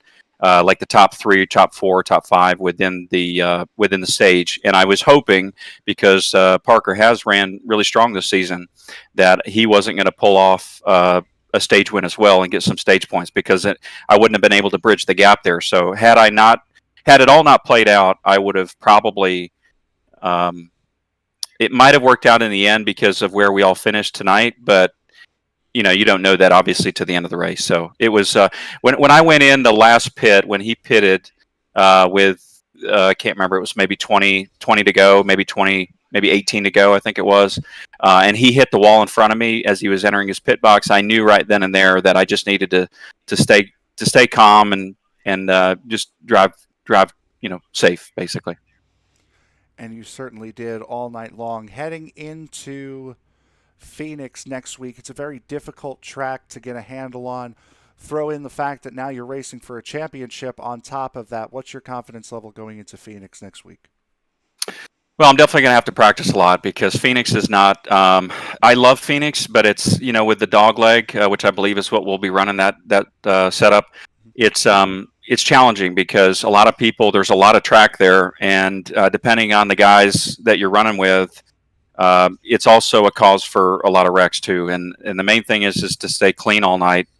That could play to my advantage. It could be my disadvantage. Unfortunately, the last time we were at Phoenix, I believe I ended up getting in a wreck, and I didn't. That was back in the day when we had fast repairs, and I forgot to check a fast repair and ended up having 25 minutes worth of damage to be repaired. So that race was thrown out the window for me. So. It's gonna come down to practice. I mean, that is a very tough technical track. There's not a lot of banking. There's a lot of with the tire models the way that they are today, and it's just going to come down to strategy, pit strategy, and keeping it clean. So, all right. Anybody you want to thank before we let you go and celebrate your championship 4? Well, I'm going to thank my wife for allowing me to be able to get on here and race all the time. My family has been very supportive, but also, for everybody that puts on this league, the MPi League, from Dakota to Steve to Chris and all of the guys that have been involved with this over the last year. There's just a phenomenal group of guys here, and I'm just happy to be a part of it. And I want to thank my team. At the end of the day, I never thought getting into iRacing that I would have the relationships I have today with the guys on Race Pass Motorsports and Wildcard Racing. They've just become phenomenal friends, and it's just great to show up each and every week to be able to race with these guys, and for you guys to be able to broadcast and put out the product that you do. I just want to thank everybody, to be honest with you, that's involved with MPI. So. All right, there is your 5th place finisher tonight and the final member of the Championship 4 going into Phoenix next week. Dylan Hastings, bud, congratulations. Thanks, guys. All right, and so that will seal a great season. Now we go into a one-race shootout to try to determine a champion, and it's going to be crazy. It's been crazy already. It's going to get completely madhouse. And I think Warren Keith put it best when, next week we're going to see jet fighters in a gymnasium. Yeah, it's a very difficult and technical track at Phoenix Raceway. But before we get there, let's take a look at the results for tonight's MPi 250. Pardon me. Don't want to do another 500 miler. Please no. The Brickyard. I promise I'll be good. I don't like. Please, mommy. I promise I'll be good. Well, we heard from the podium finishers. Ryan Thomas getting his 3rd race win of the season. He will go into Phoenix with the points lead. Ray Rogers in second in points. Warren Keith third in points, going into Phoenix next week. Zach Wilson coming home in the 4th position. Dylan Hastings, who you heard from, getting the final transfer spot into the round of 4 with a 5th place finish and with some extracurricular activities just after the finish. Dominic Lee, coming home in the 6th position. Ryan Wilson 7th. Carl Burke comes home 8th. Richard Swavely 9th. Austin Shoemaker coming home in the 10th position. Garrett Brown 11th. Brian Fine comes home in the 12th position. Matt Rogers 13th.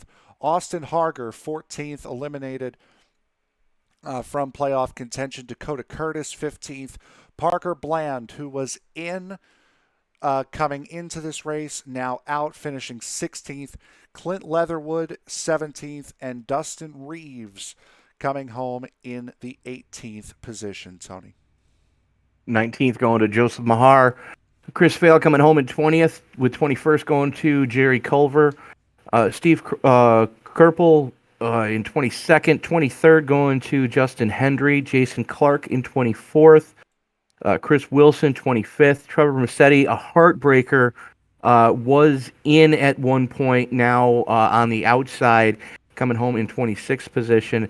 Garrett Davis in 27th, Ryan Easel in 28th, James Kunkel in 29th, 30th to Dan Holtzcroft, Chris Shoemaker in 31st, 32nd going to Craig Burns, and Kip Easley catching a race car to the face early on, finishing 79 laps down, being put out of playoff contention in 33rd position. Yeah, and before we go, we will take a look one more time at what happened at the end of the race with Parker Bland, as Bland is going to get a move done here on the 19 of Garrett Brown. This is on the turn 1 and 2 end. This is at the front straightaway, before the final lap. There you see a big block he puts on Austin Shoemaker, knowing he needs to stay in the position he's in. They both run wide going through turns 1 and 2. Garrett Brown actually gets around Austin Shoemaker going into turn 2. Heading down the back straightaway right now, I'm sure Parker Bland thinking he's got it. Shoemaker gets a great run coming off of turn 2. Brown actually allows him by going into turn 3, as Shoemaker, I believe, was on fresher tires than these guys. Gets a great run through 4. Parker Bland then again trying to defend from the 15, and just that's called racing for a championship late, and unfortunately that puts Parker Bland down and out of it. You hate to see it happen to anyone, but it kind of it is what it is. I mean, you live by the sword, you die by the sword, and Parker was probably trying to throw a block that probably shouldn't have thrown at the time he threw it. As we now look ahead towards what we have left here on ESPN coming up this week. It's going to be championship week for 2 of our 3 series here on ESPN. But before we get to the championship race, we have the OSRA Cup Series running their first race of the season. That is a super speedway series that Tony and Kevin will be bringing you starting at 8:10 p.m. Eastern Time. Their first round coming up on Tuesday. The nightcap on Tuesday, Tony pulling a doubleheader. Thank you very much for that. As the Western States Racing League season finale at the Las Vegas Motor Speedway will take place at 10:05 p.m. Eastern Time on Tuesday night. Brian Barnes pretty much has the championship locked up. I believe it's a 34-point advantage when I checked this afternoon for that over Bob Beltrami. So we will be crowning a champion on Tuesday night. On Wednesday night, it will be round number 9 of the Sim Racers Edge Alpha Series. Tony and I will be in the booth again for that, as we usually are, for round 9 again at Watkins Glen International. Last time these guys were at Watkins Glen International under a different name. Boy, oh boy, did they put on a show. We're expecting the same on Wednesday night. Thursday night will be round 5 of the USRA Cup Series season, again with Tony and myself in the booth for that at Darlington Raceway for their 5th round of the season. 4 different winners in 4 races there. On Friday, it will be the penultimate round for the iRacing East Super Speedway Series. 80 laps in the Cup cars at Talladega, broadcasted by Tony and myself. On Sunday, the Formula 3.5 Series is off this weekend. So December 13th, Sunday, will be round 7 for the Chris Cup Sim Racing Series at Talladega. I believe it's going to be Byron Rodney and Ernest King again in the booth for that this Sunday. And then by this time next week, it will be the MPi Cup Series season finale from Phoenix Raceway. Tony and myself will be in the booth for that one. Again, as we do with every broadcast, we thank you very much for making us a part of your night, whether you watch us on Facebook, whether you watch us on YouTube, or if you watched us on the iRacing Live portal tonight. Make sure to subscribe to our YouTube page. Make sure to like this video. Follow us on Facebook as well, as we are loving the growth that we have seen with some of these series that we have brought along. And just more growth just means better racing that we could put on for you guys each and every single day of the week. We thank you very much for joining us here tonight for the penultimate round of the MPi Cup Series. We will see you next week for MPi. We will see you on Tuesday for the OSRA Super Speedway Series from Daytona. From my broadcast partner, Tony Trapasso, I'm Frank Marchese. Thank you very much for joining us, and we will see you all on Tuesday night.